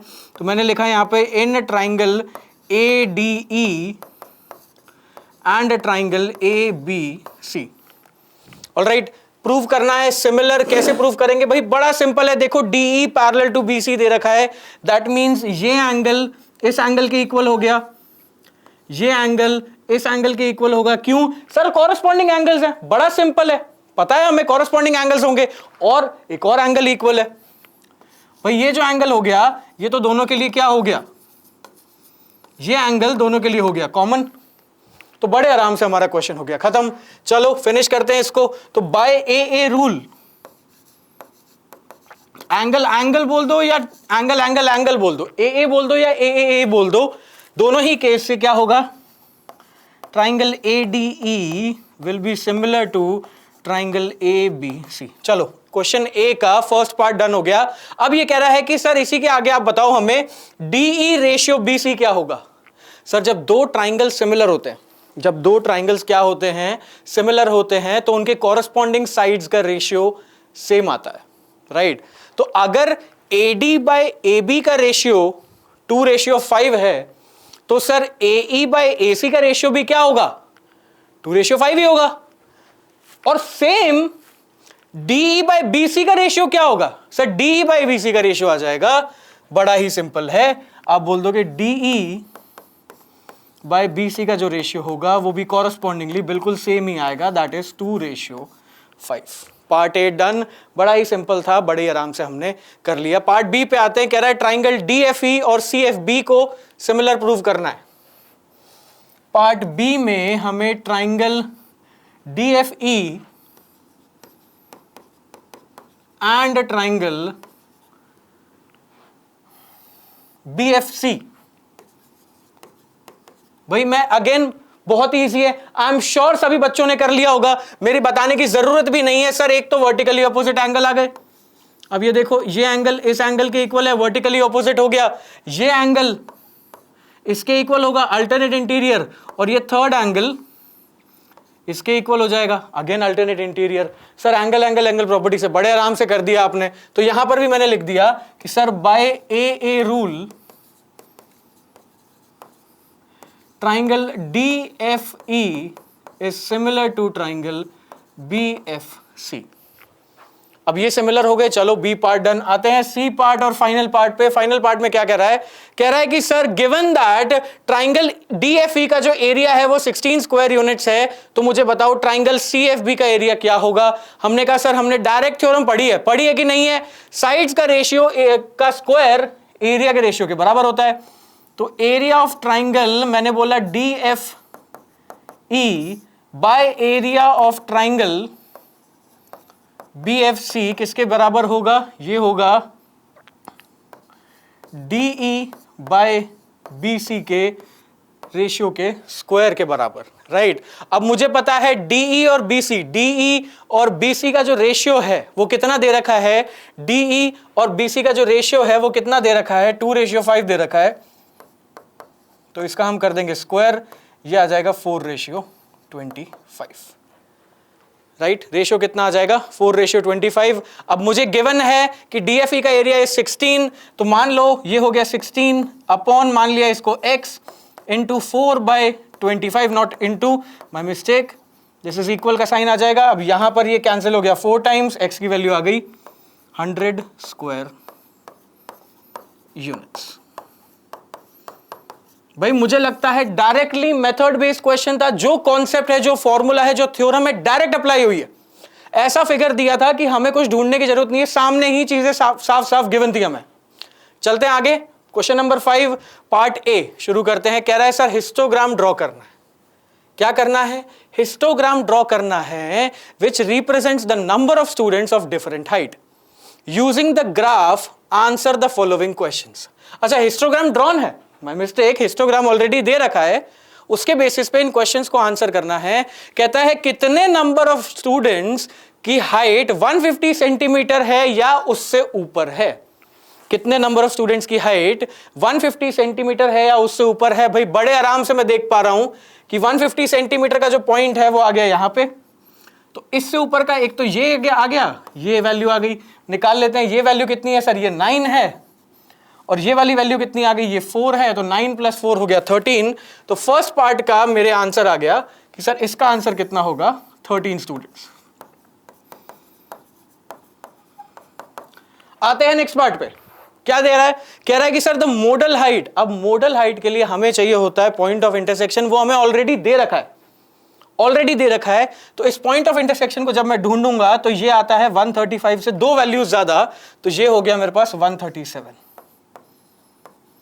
ये हो गया मेरे पास 137 सेंटीमीटर। लिख दो भाई, मॉडल हाइट है क्योंकि last value total number of students निकालने। अब ये तो मैं मानता हूं यार आप लोग कर सकते हो, इसमें कुछ भी नहीं था यहां पे, बड़े आराम से आप लोग कर लोगे। वैल्यूज निकाल लेते हैं। सर ये हो गया 6, 2, ये हो गया 9, this is 14 and this is what 12। तो 6 + 2 + 9 + 14 + 12 + 9 + 4 कर लोगे? अरे भाई कर लिया होगा। आप तो यूं बोलो सर हमने तो कर लिया था, आपने नहीं किया है, हम तो कर चुके थे। बहुत बढ़िया, राइट। ये क्वेश्चन हो गया होगा, कोई भी प्रॉब्लम नहीं थी इस क्वेश्चन में, बड़े आराम से हमने कर लिया। चलते हैं आगे, नेक्स्ट क्वेश्चन देखते हैं। Question number 5 part number 2, geometry का क्वेश्चन आ गया। भाई ज्योमेट्री तो बड़ी सिंपल आती है। देखो एक और क्वेश्चन है जो बिल्कुल डायरेक्ट है। कह रहा है पॉइंट ए दे दिया, पॉइंट बी दे दिया, are the 2 end points of a line segment. ठीक है, अब जो ए बी लाइन है intersects the x axis at P, मतलब जो पी पॉइंट है वो ए बी को डिवाइड कर रहा है, और पी पॉइंट किस पे है? एक्स एक्सिस के ऊपर है। अगर पी पॉइंट एक्स एक्सिस के ऊपर है, इसका मतलब क्या? इसका मतलब ये कि सर पी का जो वाई कोऑर्डिनेट होगा वो कितना होगा? सर वो तो 0 होगा। पी का वाई कोऑर्डिनेट कितना आएगा? 0 आएगा। तो जल्दी से हम क्या करते हैं, मैंने अभी आगे की कहानी पढ़ी नहीं, अभी मैंने आगे की कहानी पढ़ी नहीं है, पहले ही जितनी इंफॉर्मेशन थी उसके बेसिस पे फिगर बना लेते हैं। ये हो गया -10, -2, बी की वैल्यू हो गई हमारे पास कितनी? 2, 10। वैल्यूज पुट कर दी हैं। आओ चेक करते हैं। कह रहा है पी पॉइंट जो है इसके ऊपर वो एक्स एक्सिस पे आता है, तो पी के जो कोऑर्डिनेट्स होंगे वो x,0 फॉर्म के होंगे। फर्स्ट पॉइंट कह रहा है रेशियो निकालो जिससे पी डिवाइड्स ए बी। मान लेते हैं रेशियो कैसा? k/1। क्या? k/1 लगाते हैं क्या? सेक्शन फॉर्मूला, सेक्शन फॉर्मूला लगाते हैं। तो सेक्शन फॉर्मूला लगाने से पी के जो कोऑर्डिनेट्स आएंगे वो होता है k × 2 + 1 × -10, तो ये हो जाएगा प्लस की जगह माइनस, तो ये हो गया 2k - 10/k + 1। ऐसे दूसरा कोऑर्डिनेट निकालते हैं, ये हो गया 10k - 2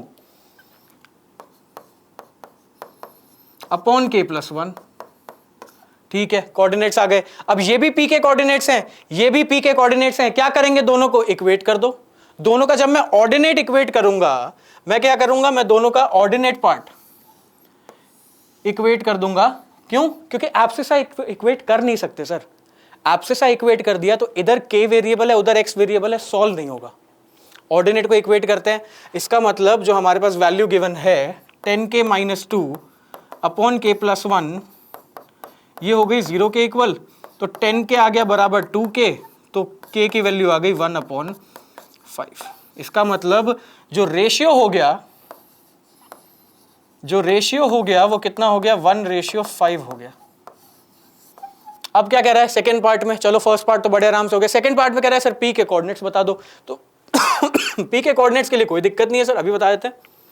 पी के कोऑर्डिनेट्स निकालने में कोनो दिक्कत नहीं है हमको, हम अरे अभी बड़े आराम से बता देंगे। क्या करना है? k की जगह 1/5 रख दो, ये तो वैसे ही 0 है, तो ये हो गया 2 × 1/5 - 10 /1/5 + 1। और y कोऑर्डिनेट तो ऑलरेडी 0 आ रहा है। भाई सॉल्व कर लोगे इसको?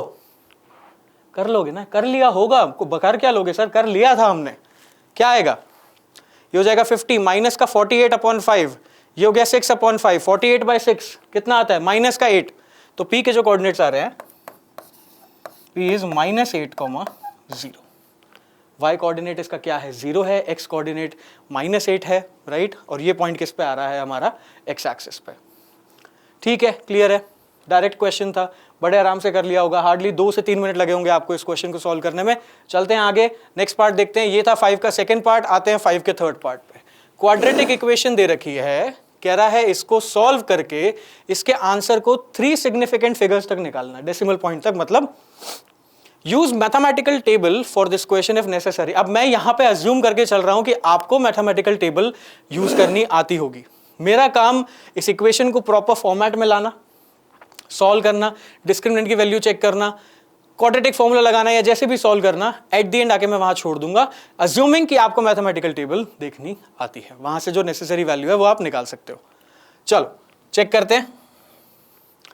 x - 2 का whole square -5x - 3 equal to 0, इसको हमें सॉल्व करना है।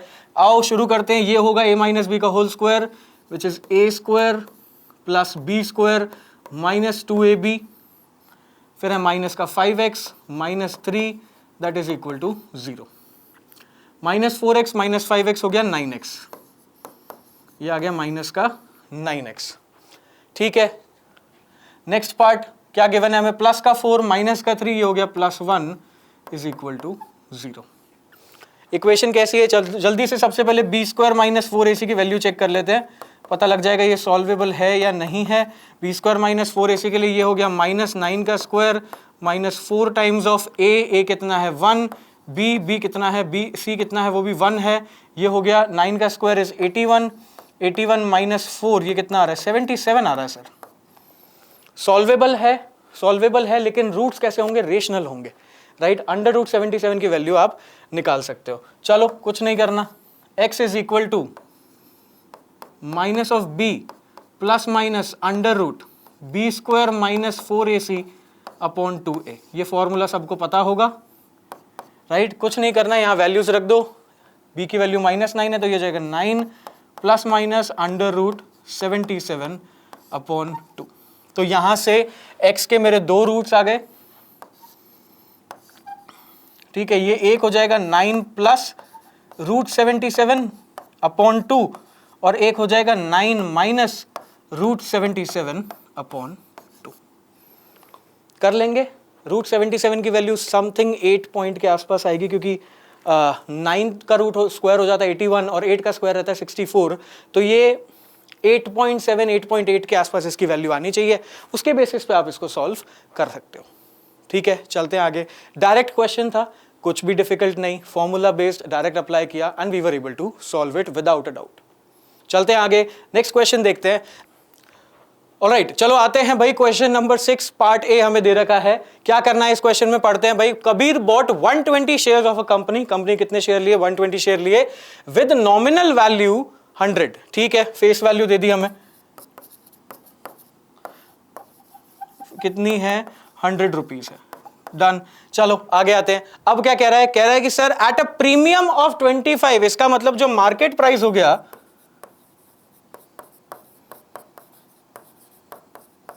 वो कितना हो गया? 125 रुपीज हो गया सर। मार्केट प्राइस कितना हो गया? 125 रुपीज हो गया। चलो ठीक है, आगे चलते हैं। कह रहा है find the money invested bye Kabir in buying these shares. भाई ऑब्वियसली प्रीमियम के साथ खरीदा जाता है, तो यहां पर जो ए पार्ट होगा इसमें हमें टोटल निकालना है कितना इन्वेस्टमेंट किया उसने। तो ये हो जाएगा सर, एक की वैल्यू 125, कितने शेयर्स? 120। सॉल्व करते हैं, ये हो गया 120 इंटू 10 1250, उसमें 2 बार और जोड़ दो, मतलब 250 और जोड़ दो, तो कितना हो गया? 1500। This is 15,000।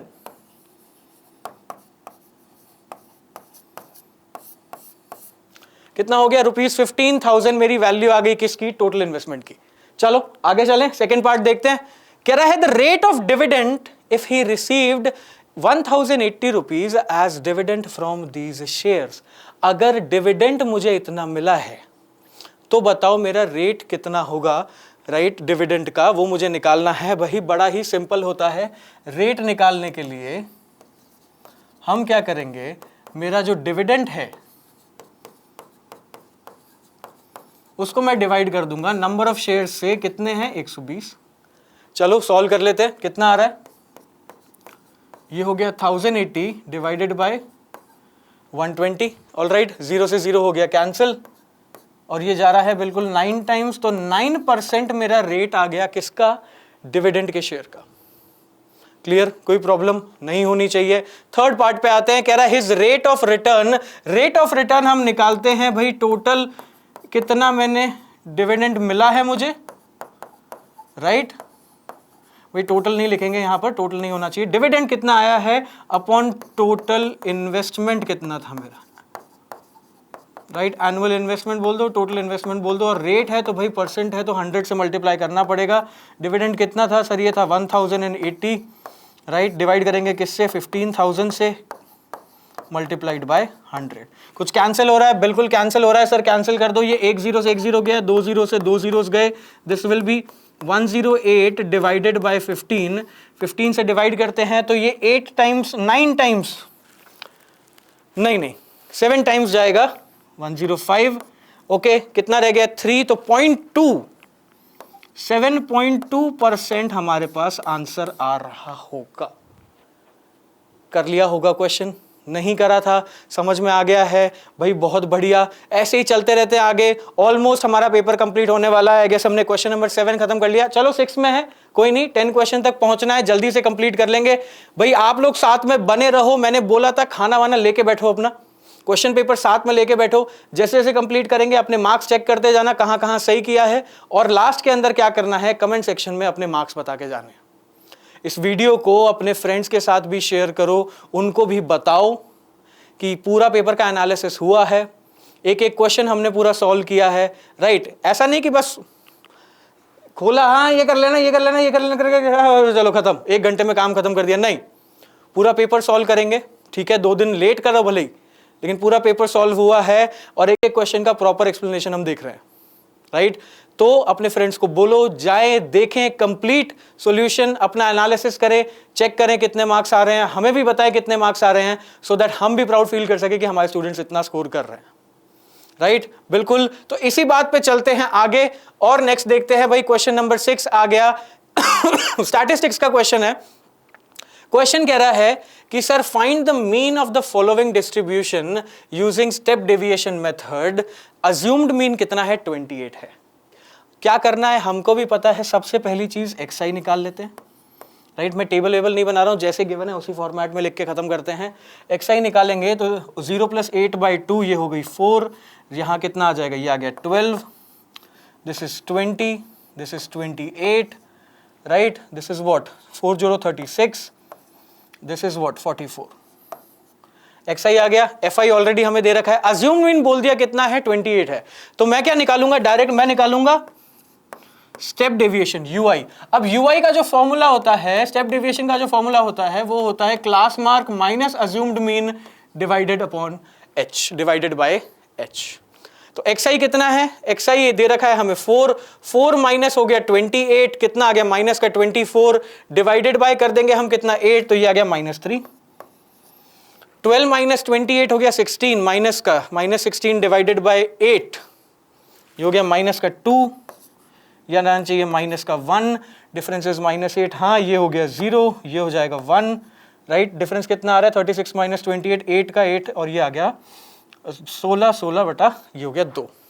क्या करेंगे, fi xi निकालते हैं, fi ui I am sorry, fi ui निकालते हैं, प्रोडक्ट निकाल लो, -3 × 10 माइनस का 30, राइट, माइनस का 2 × 20 माइनस का 40, -1 × 14 माइनस का 14, 0 × 16 0, 18 × 1 18, एंड 22 × 22, दिस इज 44।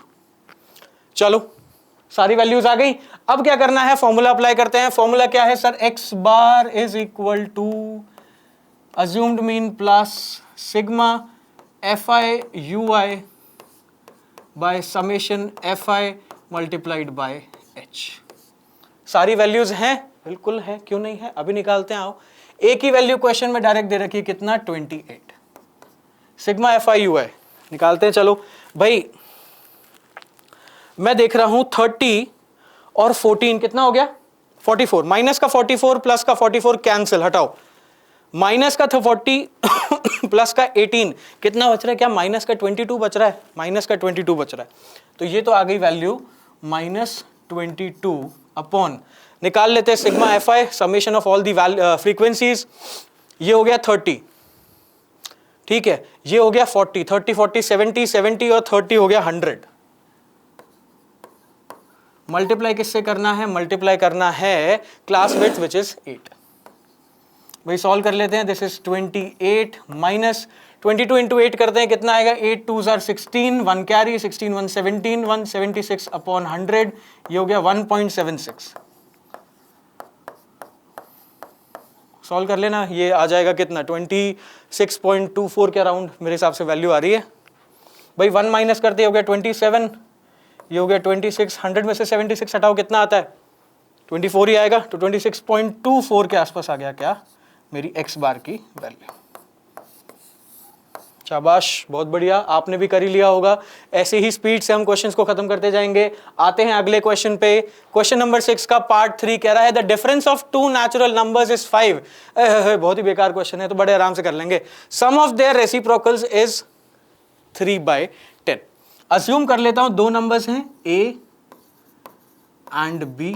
यार बेटर है एक्स वाई करते हैं, एक्स वाई में हमेशा क्या थोड़ी फील आती है, ए बी में ना वो फील नहीं है जो एक्स में फील है, राइट, एक्स और वाई में, तो वो ही ज्यादा बढ़िया है। मैंने सिर्फ एक्स नहीं बोलना था, एक्स और वाई दोनों बोलना था, है ना। तो let the numbers be x and y, right, क्या है एक्स और वाई है। मान लेते हैं कि सर जो मेरा x होगा वो y से बड़ा होगा, तो the difference of two natural numbers is 5, that means x minus y किसके इक्वल आ रहा है, 5 के इक्वल। x माइनस वाई किसके इक्वल आ रहा है, 5 के इक्वल आ रहा है। And the sum of their reciprocal मतलब 1/x, सॉरी, अरे रुको तो सही, तुम पहले अब गलती पकड़ने में लग जाते हो। 1/x plus 1/y is equal to कितना दे रखा है, सम ऑफ देयर रेसिप्रोकल 3/10। कुछ नहीं करना, यहां से वैल्यू निकालते हैं, x की वैल्यू आ जाएगी y प्लस 5। x की वैल्यू कितनी आ गई, y प्लस 5, यहां पुट कर दो। यहां पुट करते ही 1 upon y plus 5 plus 1 upon y is equal to 3/10। अब मैं एक काम करने जा रहा हूं, मुझे बताना तुम्हें समझ आया कि नहीं आया, ये स्टेप बताना मेरे को समझ आया कि नहीं आया, क्योंकि आप लोग क्लास 10th के स्टूडेंट्स हो, अरे सॉरी, क्लास 11th के स्टूडेंट्स हो, क्योंकि आप लोग क्लास 11th के स्टूडेंट्स हो, तो मुझे बताना जो मैं नेक्स्ट स्टेप लिख रहा हूं क्या वो क्लियर है कि नहीं है ना। भाई मेरे को पता है आप लोग बड़े स्मार्ट हो, क्या करते हो, ऐसे टाइम स्टैंप देखते हो कि सर ने इतने पॉइंट मिनट पे या इतने टाइम पे क्वेश्चन पूछा था, उस टाइम स्टैम्प को लिख के हो गए, उसके आगे आंसर कर देते हो, है ना। तो बताना ये समझ में आया कि नहीं आया। मैं यहां पे डायरेक्ट एलसीएम लेके इसको थोड़ा सा सॉल्व कर रहा हूं। मैं कह रहा हूं यहां आएगा 10, ब्रैकेट में डालूंगा मैं 2y प्लस 5,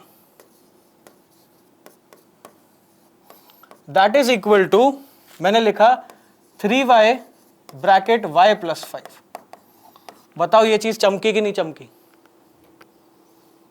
अरे आया कि नहीं आया, आ गया ना। अरे कुछ नहीं किया बॉस, अपन ने यहां पहले लिया LCM, y plus 5 into y का एलसीएम आ गया, यहां y आ गया, यहां y प्लस 5 आ गया, क्रॉस मल्टीप्लाई कर दिया, ये डिनोमिनेटर चला गया 3 के साथ मल्टीप्लाई में, 10 आ गया इधर के साथ मल्टीप्लाई में, 3 स्टेप मैंने खा दिए।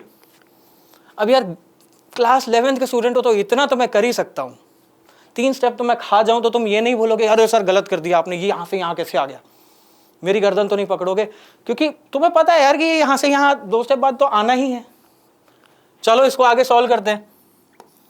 सर 10 इंटू 2 इज 20y, ये हो गया प्लस का 50, ये हो गया 3y स्क्वायर, और ये हो गया कितना 15y। सर क्वाड्रेटिक बन गई y में, कोई बात नहीं, बनने दो, हमें दिक्कत थोड़ी है, सॉल्व करना आता है हमें तो। ये है 3y स्क्वायर, और 20y को हम वहां ले जाएंगे तो ये हो जाएगा माइनस का, है ना, 15 माइनस 20 हो जाएगा माइनस का 5y, और ये हो जाएगा माइनस का 50, दैट इज इक्वल टू 0। भाई कोई गड़बड़, 3y स्क्वायर प्लस 15y बिल्कुल ठीक है, ये हो गया 2y इंटू 10 20y प्लस 50, 50 वहाँ हो गया माइनस का 50 है ना, प्लस 15y यहाँ पे ऑलरेडी था तो ये 20y माइनस का जाएगा तो माइनस का 5y रह जाएगा और 3y square as it is है। चलो ठीक है, बी स्क्वायर माइनस 4ac की वैल्यू चेक कर लेते हैं। भैया मेरे को हमेशा ये वैल्यू ना बड़ी खतरनाक लगती है, तो इसलिए मैं हमेशा B square minus 4ac check करके आगे बढ़ता हूँ। होगा क्वेश्चन में उसने बोला ही नंबर आएंगे, लेकिन यार कर लेते हैं, कोई बात नहीं, इससे क्वाड्रेटिक फॉर्मूला इजी हो जाता है और कुछ नहीं है। तो ये हो गया -5 का स्क्वायर माइनस 4 टाइम्स ऑफ ए कितना है 3 और सी कितना है माइनस का 50। पॉजिटिव तो आ रही है बॉस। ये हो गया 25, ये हो गया 25 माइनस माइनस हो गया प्लस, 4 3 ज़ा 12, 12 5 ज़ा 60, ये आ गया 600। क्या बात है सर, ये तो आ गई 625, बिल्कुल पॉजिटिव है, वैल्यू आ रही है 625। अब क्वाड्रेटिक फॉर्मूला लगाने में कोई प्रॉब्लम नहीं है, बड़े आराम से आओ लगाते हैं। x is equal to, sorry x नहीं था, मैंने बोला ना कि वो x अपने आप ही आ जाता है। y is equal to minus b, that means 5 plus minus under root B square minus 4ac जिसकी वैल्यू हो जाएगी 625 अपॉन 2a दैट इज 2 3 ज़ा 6, राइट। एक वैल्यू तो आ गई y बराबर 5 प्लस 25 अपॉन 6, दूसरी वैल्यू आ गई y बराबर 5 माइनस 25 अपॉन 6, ये मैं नहीं लूंगा, इसी को सॉल्व करेंगे। तो y बराबर ये हो गया कितना 30 अपॉन 6, y की वैल्यू आ गई 5।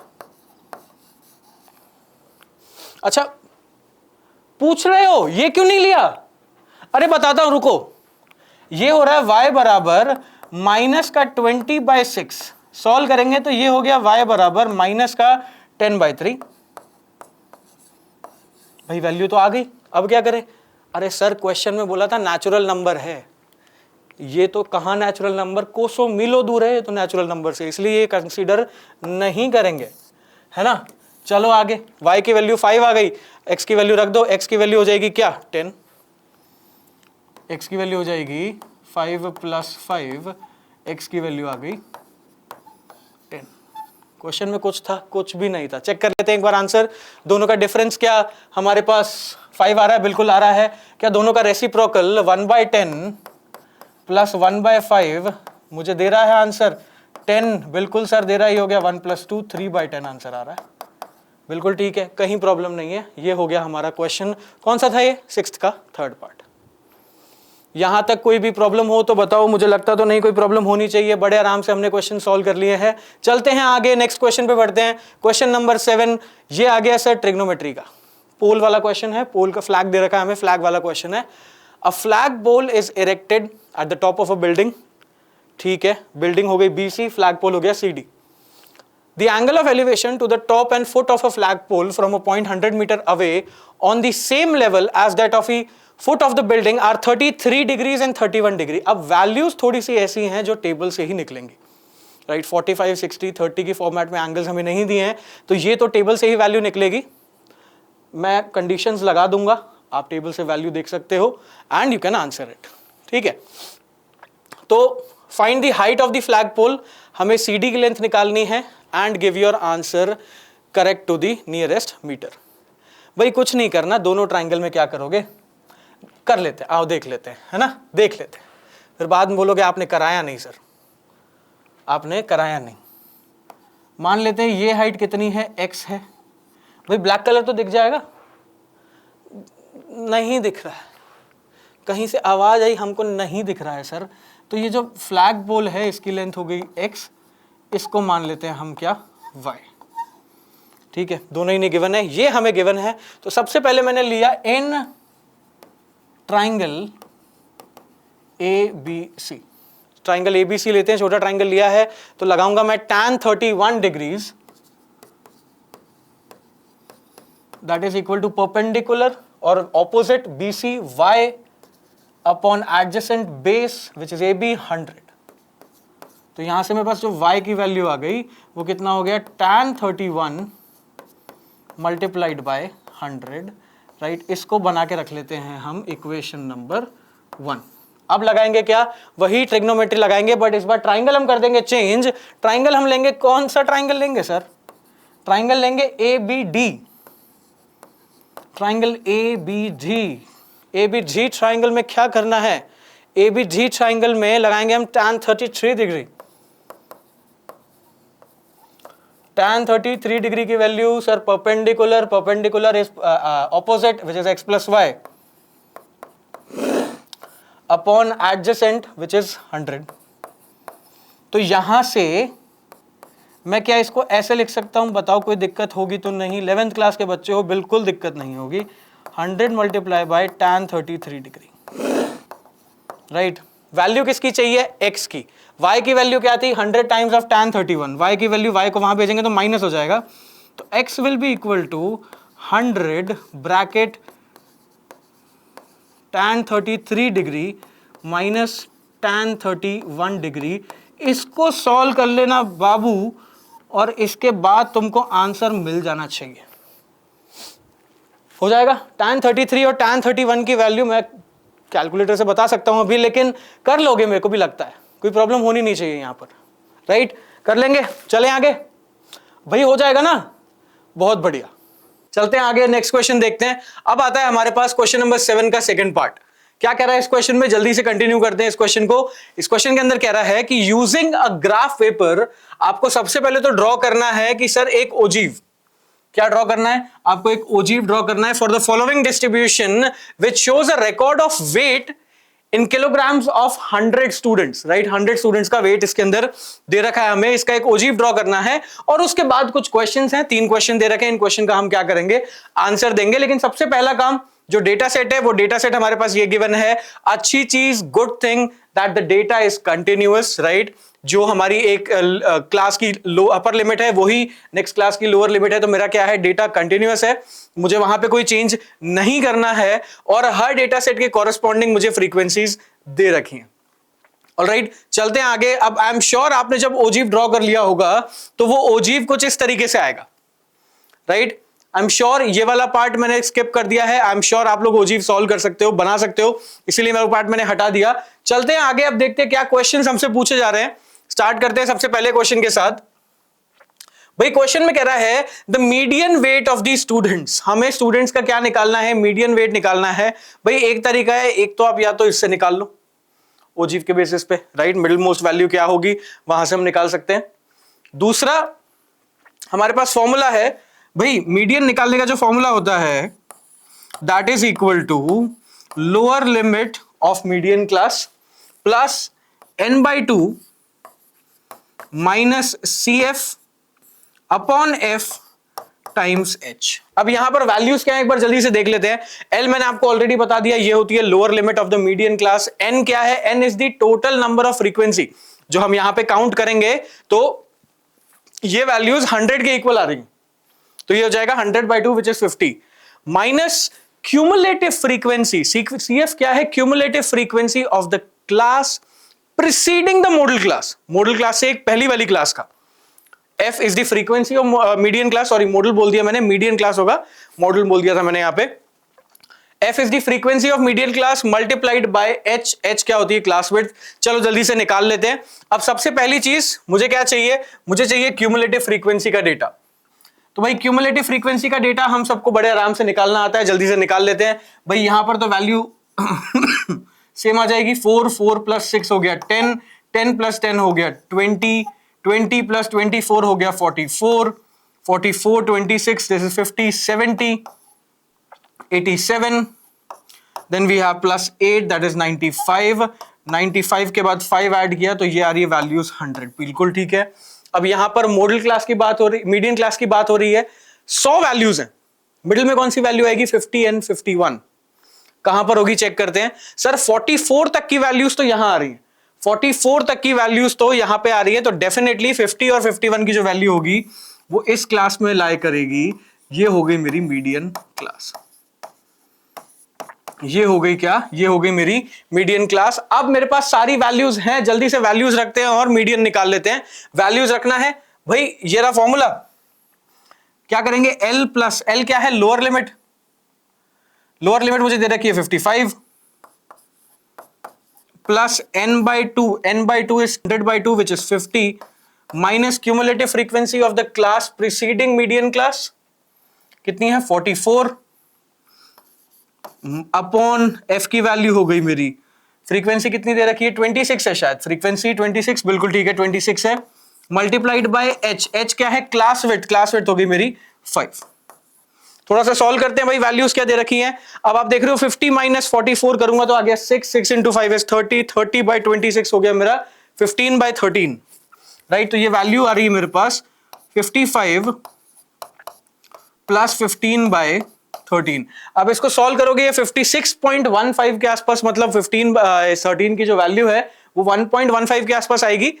और यहां पर भी हम देख लेते हैं, अगर हम हमारी 50th और 51st वैल्यू को चेक करते हैं, राइट, तो वो भी कहीं इसके आसपास ही पहुंच रहा होगा। भाई देख लो यहां पर कहीं पे 56th वैल्यू के आसपास ही पहुंच रहा है। ये नीचे जाओगे ना, बिल्कुल 56th वैल्यू के आसपास ही हमारा आंसर आएगा। क्लियर कर लेंगे, हो गया होगा, कर लिया होगा। नेक्स्ट पार्ट देखते हैं, कह रहा है what percentage of student whose weight is 60 kg और मोर।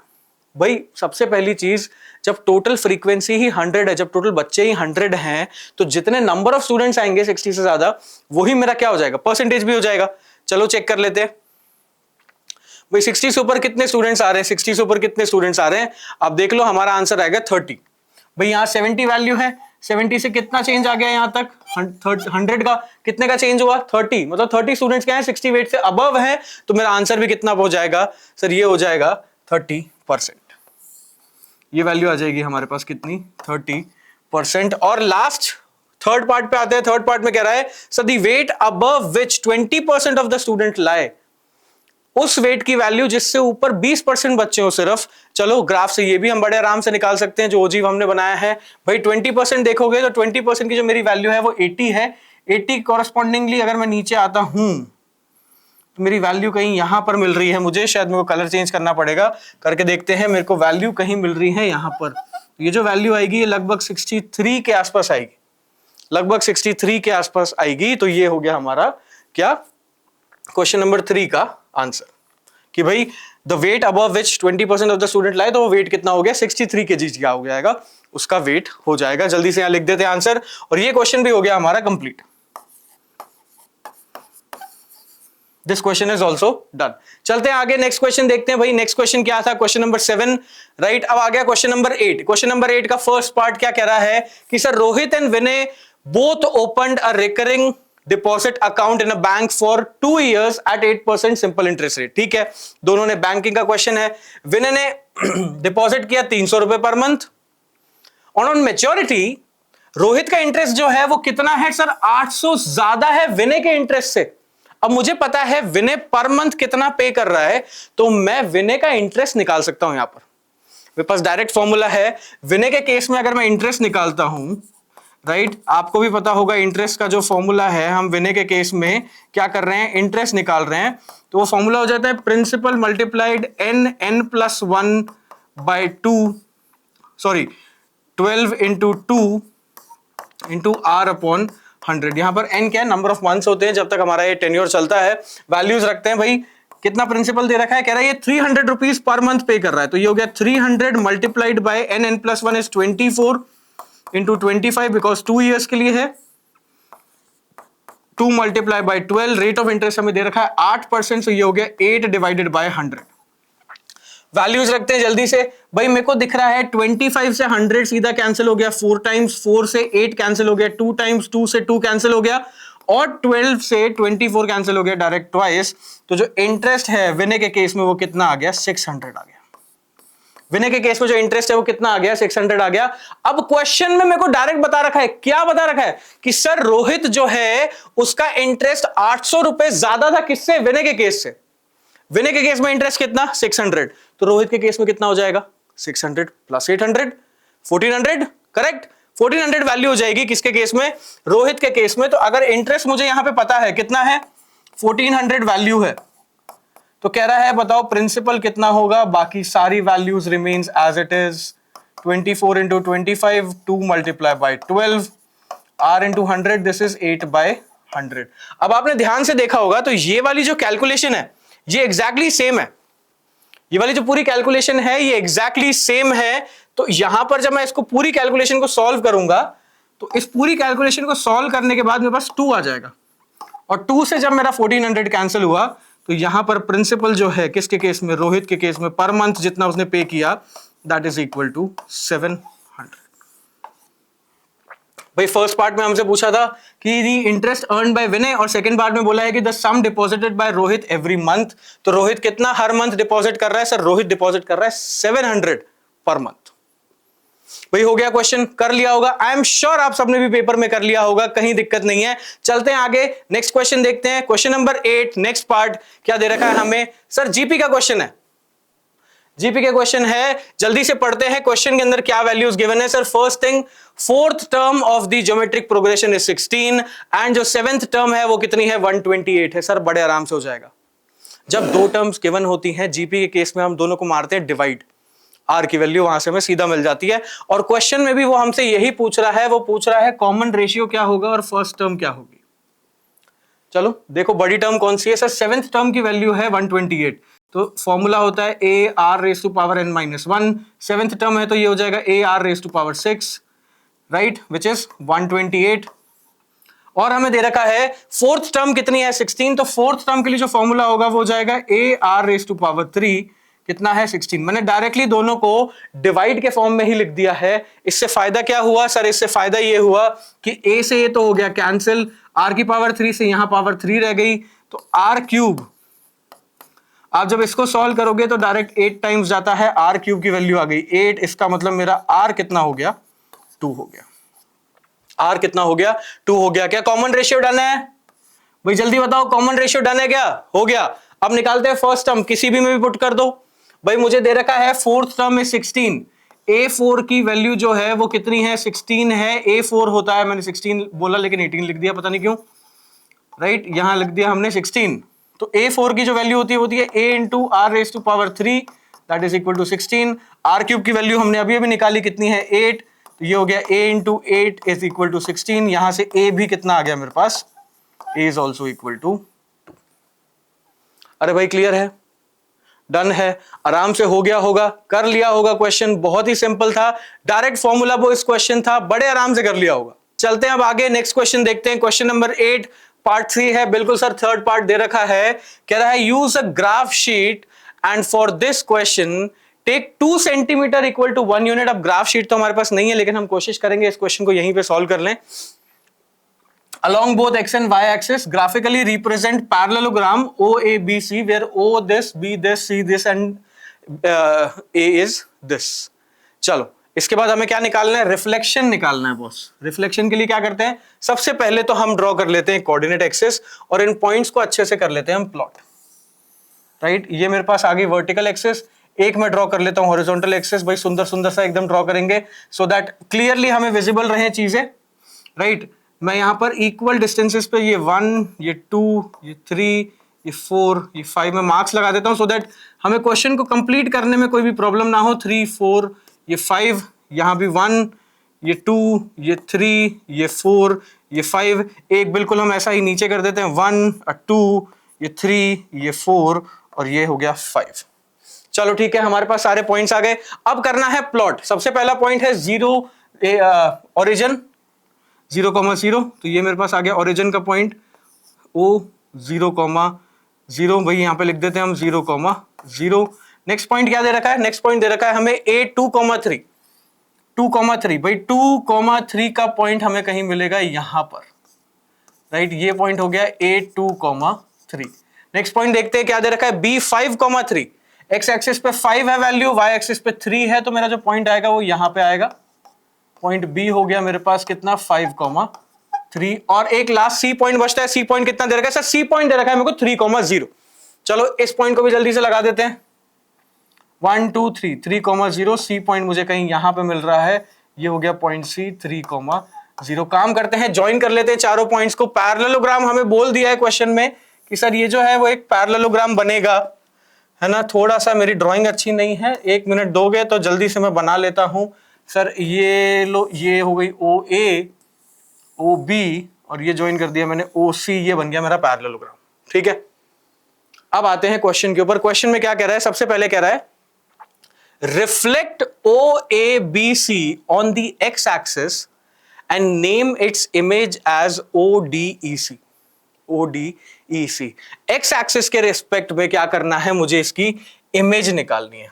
अब मुझे पता है सर ये जो लाइन है ना ये मेरी सेम रहेगी, ये जो लाइन है ये मेरी सेम रहेगी, लेकिन जो A और B पॉइंट है वो क्या हो जाएंगे, उनका मिरर इमेज मुझे निकालना पड़ेगा। सर ये एक्स एक्सिस के 3 यूनिट ऊपर है, एक्स एक्सिस के 3 यूनिट ऊपर है, तो इसका जो मिरर होगा वो एक्स एक्सिस के 3 यूनिट नीचे आ जाएगा, मतलब 1 2 और 3 यहां पे कहीं पे मुझे पॉइंट आना चाहिए मेरा। तो इसको हम बिल्कुल ऐसे नीचे लाएंगे तो मुझे जो पॉइंट मिलेगा वो यहां पे मिलेगा, राइट। ये हो जाएगा मेरा पॉइंट क्या, अब वो था 2,3, तो ये पॉइंट क्या हो जाएगा सर, ये एक फोर्थ क्वाड्रेंट में आ गया, ये हो जाएगा 2,-3, 2,-3। चलो आओ अगले पॉइंट पे आते हैं। बी पॉइंट का भी तो रिफ्लेक्शन निकालना है। कुछ नहीं सर, कितना यूनिट ऊपर है सर, 3 यूनिट एक्स एक्सिस के ऊपर है, तो ये 3 यूनिट ही क्या हो जाएगा, नीचे आ जाएगा बिल्कुल। यहां पे मुझे मिलेगा मेरा नेक्स्ट पॉइंट, ये हो जाएगा मेरा 5,-3। ज्वाइन कर लेते हैं भाई, हमारा यहां पर जो पैरेललोग्राम बनेगा उसको हम ज्वाइन कर लेते हैं। ये पॉइंट से यहां पर ज्वाइन हो गया और ये पॉइंट हमारा यहां पर ज्वाइन हो गया, और इन दोनों पॉइंट को आपस में ज्वाइन कर दो। ये लो सर, फर्स्ट पार्ट में हमारा जो पैरेललोग्राम बनाना था रिफ्लेक्शन थ्रू एक्स एक्सिस, वो हमने कंप्लीट कर लिया है। इसका नाम क्या दिया है सर, जल्दी से चेक करो, ODEC। O तो ये पॉइंट हो जाएगा मेरा D, ये पॉइंट हो गया मेरा E, और ये पॉइंट हो गया मेरा C। फर्स्ट पार्ट डन भाई, बड़े आराम से कर लिया। चलते हैं आगे, आओ नेक्स्ट पार्ट देखते हैं। अब कह रहा है कि सर नेक्स्ट जो है वो थ्रू ओरिजिन होगा, और इस बार जो फिगर का नाम है वो है OIGH। चलो निकालते हैं। ओरिजिन के रिस्पेक्ट में रिफ्लेक्शन हो रहा है सर, इस बार ओरिजिन के रिस्पेक्ट में रिफ्लेक्शन हो रहा है। कलर चेंज करते हैं, हम लेते हैं ग्रीन। मैं कह रहा हूं सर ओरिजिन के रिस्पेक्ट में जब चेंज होगा ना तो बिल्कुल ऐसा का ऐसा ये कॉपी वेस्ट यहां आ जाएगा। मानते हो कि नहीं मानते हो, बिल्कुल ऐसा होगा। चलो वैल्यूज रख के देखते हैं। सर ये है 3 यूनिट्स ऊपर, 2 यूनिट्स हॉरिजॉन्टली, तो 2 यूनिट्स हॉरिजॉन्टली इस साइड आ जाओ, 3 यूनिट्स नीचे आ जाओ, तो मेरा जो पॉइंट है वो मिलेगा मुझे यहां कहीं। ये पॉइंट क्या हो जाएगा, x भी 2 नेगेटिव और y भी 3 नेगेटिव, -2, -3 ये पॉइंट आ गया। अब चलो नेक्स्ट पॉइंट पे देखते हैं। अब ये पॉइंट है 5,3, ओरिजिन के रिस्पेक्ट में चेंज हो रहा है, तो ये भी बिल्कुल सर उल्टा हो जाएगा। कैसे आओ देखो, ये है 5 यूनिट्स एक्स एक्सिस पे, तो 5 यूनिट एक्स एक्सिस पे इधर आ जाओ, 3 यूनिट नीचे आ जाओ, तो ये पॉइंट कहीं मुझे मिलेगा यहां पर, ये पॉइंट मिलेगा कहीं यहां पर। ये हो जाएगा मेरा -5, -3। आओ ज्वाइन कर देते हैं साथ में। चलो इसको ओरिजिन से भी ज्वाइन कर दो, कोई प्रॉब्लम नहीं है, कर दिया सर। अब मेरा एक पॉइंट बचता है, कौन सा, वो है पॉइंट C। पॉइंट C क्या है, 3,0। एक्स एक्सिस पे 3 पॉजिटिव में है, ये एक्स एक्सिस पे 3 नेगेटिव पे ले जाओ, यहां पर मेरा नेक्स्ट पॉइंट आएगा। ये पॉइंट हो जाएगा मेरा कौन सा, -3,0। ज्वाइन कर दो। ये हमारा आ गया क्वाड्रिलेटरल केस नंबर 4 में। ठीक है, थर्ड केस में, सॉरी, ओरिजिन के रिस्पेक्ट में हमने क्या किया, रिफ्लेक्शन लिया है। अब आते हैं फाइनल केस पे। फाइनल केस के लिए हमने अलग फिर से कलर ले लेते हैं, ब्लू ले लिया हमने, चलो रेड ले लेते हैं, दिख जाएगा। अब कह रहा है y एक्सिस के अकॉर्डिंग निकालना है जब नाम होगा OFGH, राइट, OFGH। अब देखो HH यहां पे कॉमन है, इसका मतलब यहां जो पॉइंट आ रहा होगा ना, ये पॉइंट होगा मेरा H पॉइंट, ये पॉइंट होगा क्या, H पॉइंट, ये पॉइंट होगा क्या, H पॉइंट, राइट। तो बाकी के पॉइंट्स क्या हो जाएंगे, OIGH, तो ये हो गया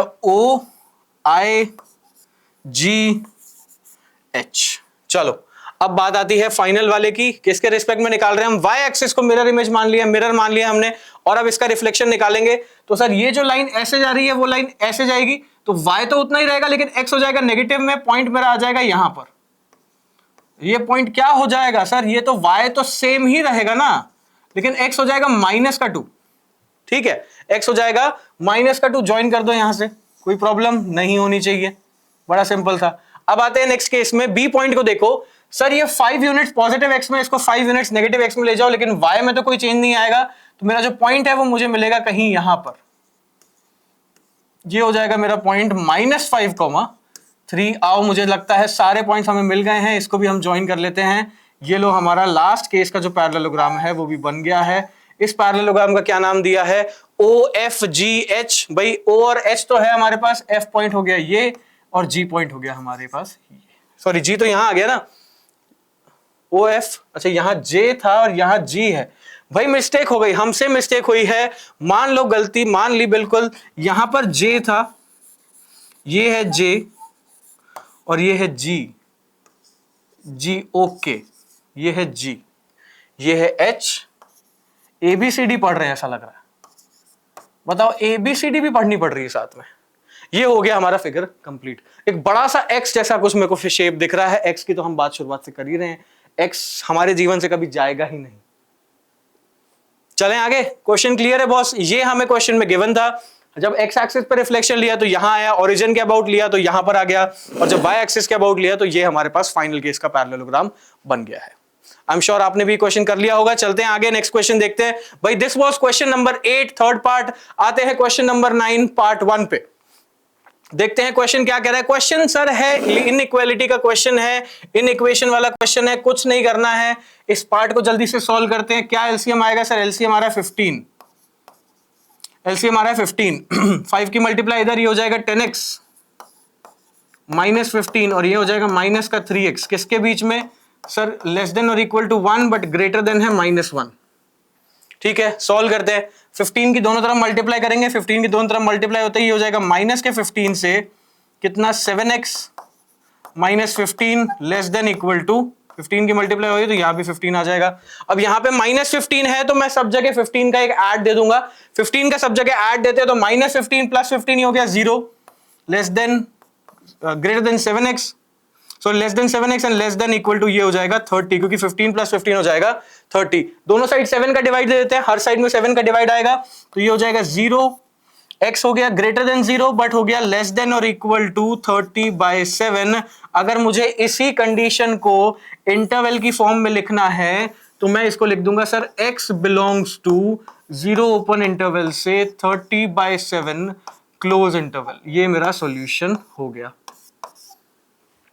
ठीक है भाई, right the solution set and represent it on number line. भाई बड़े आराम से कर लोगे, ये मेरी नंबर लाइन है, यहां पे कहीं पे 0 आ गया है, यहां कहीं पे अगर 30/7 मिल रहा है तो 30/7 पे तो आप क्या करोगे? सॉलिड सर्कल बनाओगे और यहां पे बनाओगे आप हॉलो सर्कल, हॉलो, और ये वाला पार्ट पूरा क्या हो जाएगा? हमारा शेड हो जाएगा। लो नंबर लाइन पे हमारा सॉल्यूशन रिप्रेजेंट हो गया।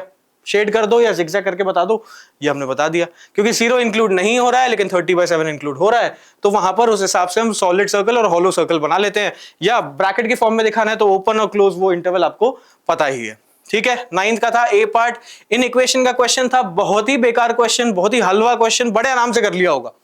चलें आगे, नेक्स्ट क्वेश्चन देखते हैं। भाई नेक्स्ट क्वेश्चन हमें दे रखा है सेकंड पार्ट में। अच्छा फिर ग्राफ पे बेस कुछ क्वेश्चन है क्या? So use the following graph and answer the questions। ठीक है, first write the coordinates of point A B C. Sir ये ग्राफ बड़ा छोटा है, यहां पे करते हैं। आओ, क्या है? ए बी सी के पॉइंट्स कोऑर्डिनेट्स निकालने हैं। सर ए मुझे दिख रहा है 4,8, ये हो गया 4,8। ठीक है, बी कितना दिख रहा है? बी दिख रहा है सर -1,2, -1,2, और सी पॉइंट मुझे दिख रहा है सर 6,2 है। सी जो पॉइंट है वो 6,2 है, बड़े आराम से हमने निकाल लिया। चलें आगे, नेक्स्ट पार्ट देखते हैं। नेक्स्ट पार्ट में क्या कह रहा है? Sir find the equation of a line passing through the midpoint of AC. AC कहां है? ये एसी का मिड पॉइंट कहीं यहां पे मिलेगा हमें। ठीक है, and it is parallel to A B. A B के पैरेलल है, इसका मतलब सर ये जो बन रही है सिचुएशन, ये क्या है? एसी का पहले मिड पॉइंट निकालते हैं भाई। 6 + 4 10 डिवाइड बाई 2 इज 5, ये आ गया पॉइंट यहां पर, है ना, ये आ गया 5, और ये भी क्या है? 8 + 2 डिवाइड बाय 5, ये भी आ गया 5। ठीक है, 5,5 से लाइन पास हो रही है, और किसके पैरेलल है सर? अगर ये बिल्कुल बढ़िया से बनाएंगे तो मेरी जो लाइन है कुछ इस तरीके से जाएगी, मेरी जो लाइन है वो कुछ इस तरीके से पास हो रही है। तो भाई जल्दी से मुझे बताओ, अगर मुझे इस लाइन की इक्वेशन निकालनी है तो मुझे स्लोप चाहिए होगा, और इस लाइन का स्लोप वही होगा जो ए बी लाइन का स्लोप है, क्योंकि उसके पैरेलल है। क्योंकि पैरेलल है भाई, थीटा तो सेम बनता है ना, पॉजिटिव एक्स एक्सिस से थीटा तो क्या बनेगा? सेम बनेगा। तो चलो स्लोप ऑफ ए बी निकाल लेते हैं सबसे पहले। भाई स्लोप निकालने का फॉर्मूला सबको पता है, y2 - y1 upon x2 - x1। लगाओ फॉर्मूला, क्या आएगा भाई? y2 - y1 ए बी का स्लोप निकाल रहे हैं, ये हो गया 8 minus 2 upon x2 minus x1, 4 minus और माइनस 1, 4 प्लस 1 हो गया ये, राइट। ये कितना आ गया 6/5 आ गया, स्लोप आ गया इसका कितना 6/5। अब यही स्लोप इस लाइन का होगा, यही स्लोप इस लाइन का होगा, बिल्कुल होगा sir. Equation of line when one point is given और स्लोप इज गिवन, लाइन की मुझे क्या निकालनी है, इक्वेशन निकालनी है जब मुझे एक पॉइंट दे रखा है। क्या कहते हैं हम इसको कहते हैं सर स्लोप पॉइंट फॉर्म। कौन सा फॉर्म, स्लोप पॉइंट फॉर्म। क्या होता है सर, y माइनस y1 मतलब y minus 5 is equal to m which is 6/5, x minus x1 x minus 5। चलो भाई 5 की मल्टीप्लाई यहां या अंदर ही करो, क्या आएगा, 5 की मल्टीप्लाई इधर करी तो ये हो गया 5y minus 25 that is equal to 6x minus again 25। भाई साहब ये तो दोनों सके सेम वैल्यू, 25 थोड़ी आएगा, 5 6 30 आएगा। क्या लिख रहे हो सर आप भी, यहां तो 30 आ गया। अब पूरी इक्वेशन को 5 से डिवाइड कर दें सॉरी, तो ये हो जाएगा y minus 5 that is equal to 6/5x minus 6। इसको उधर भेजो तो ये आ गया y बराबर 6/5x माइनस 1।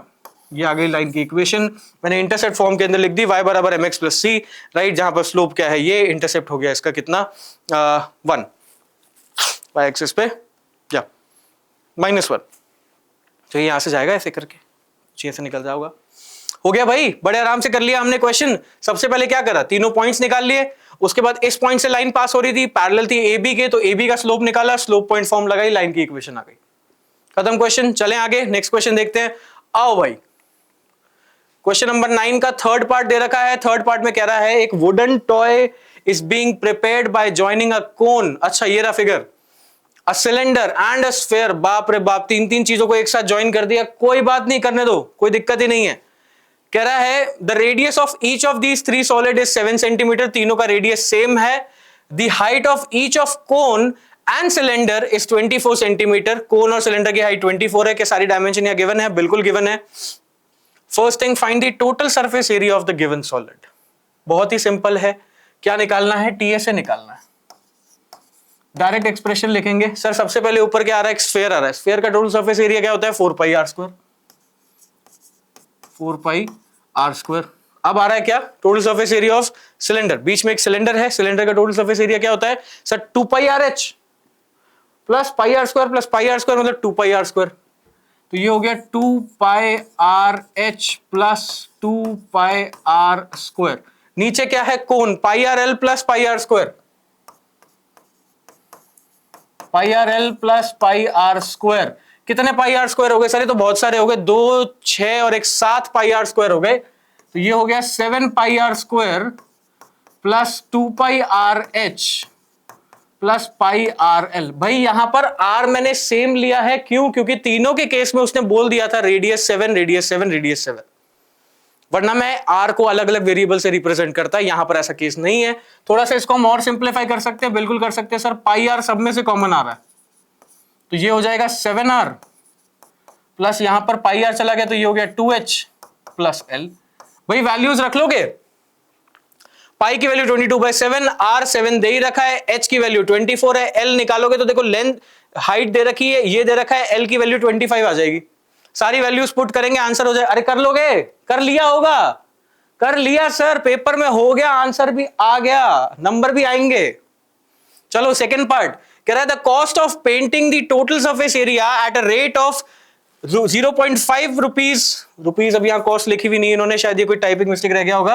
पर सेंटीमीटर स्क्वायर, जब पूरा एरिया सेंटीमीटर स्क्वायर में, तो कुछ नहीं करना, टोटल कॉस्ट के लिए हम क्या करेंगे, जो भी हमारा एरिया आया है टीएसए, जो भी आप कैलकुलेट करोगे यहां पर, उस टीएसए को मैं मल्टीप्लाई कर दूंगा 0.50 से, मेरा आंसर आ जाना चाहिए। भाई जिसका आंसर आ गया हो कमेंट सेक्शन में जरूर लिखना, हम भी चेक करेंगे। भाई अगर सबका सेम आ रहा है तो आपको वहीं क्लियर हो गया कि भाई मेरा ये क्वेश्चन बिल्कुल ठीक है। डन, बढ़िया से कर लिया हमने। 9th का था ये थर्ड पार्ट। चलते हैं लास्ट क्वेश्चन की तरफ, क्वेश्चन नंबर 10 सॉल्व करते हैं, जिसमें दे रखा है सबसे पहले फर्स्ट पार्ट। कह रहे सर अगर x की वैल्यू है 5ab upon a minus b, तो find x upon a and x plus a upon x minus a, मतलब यहां पे भी लिख दिया और यहां पे भी दोबारा से लिख दिया यूजिंग प्रॉपर्टीज ऑफ प्रोपोर्शन करके। भाई बहुत सिंपल क्वेश्चन है। पहले पार्ट में क्या कह रहा है, राइट फर्स्ट पार्ट को सॉल्व करते हैं। मेरे को दे रखा है x बराबर 5ab upon a minus b। Value किसकी चाहिए, x अपॉन a की। दोनों साइड क्या कर दो, डिवाइड दे दो a का। ये हो गया x अपॉन a।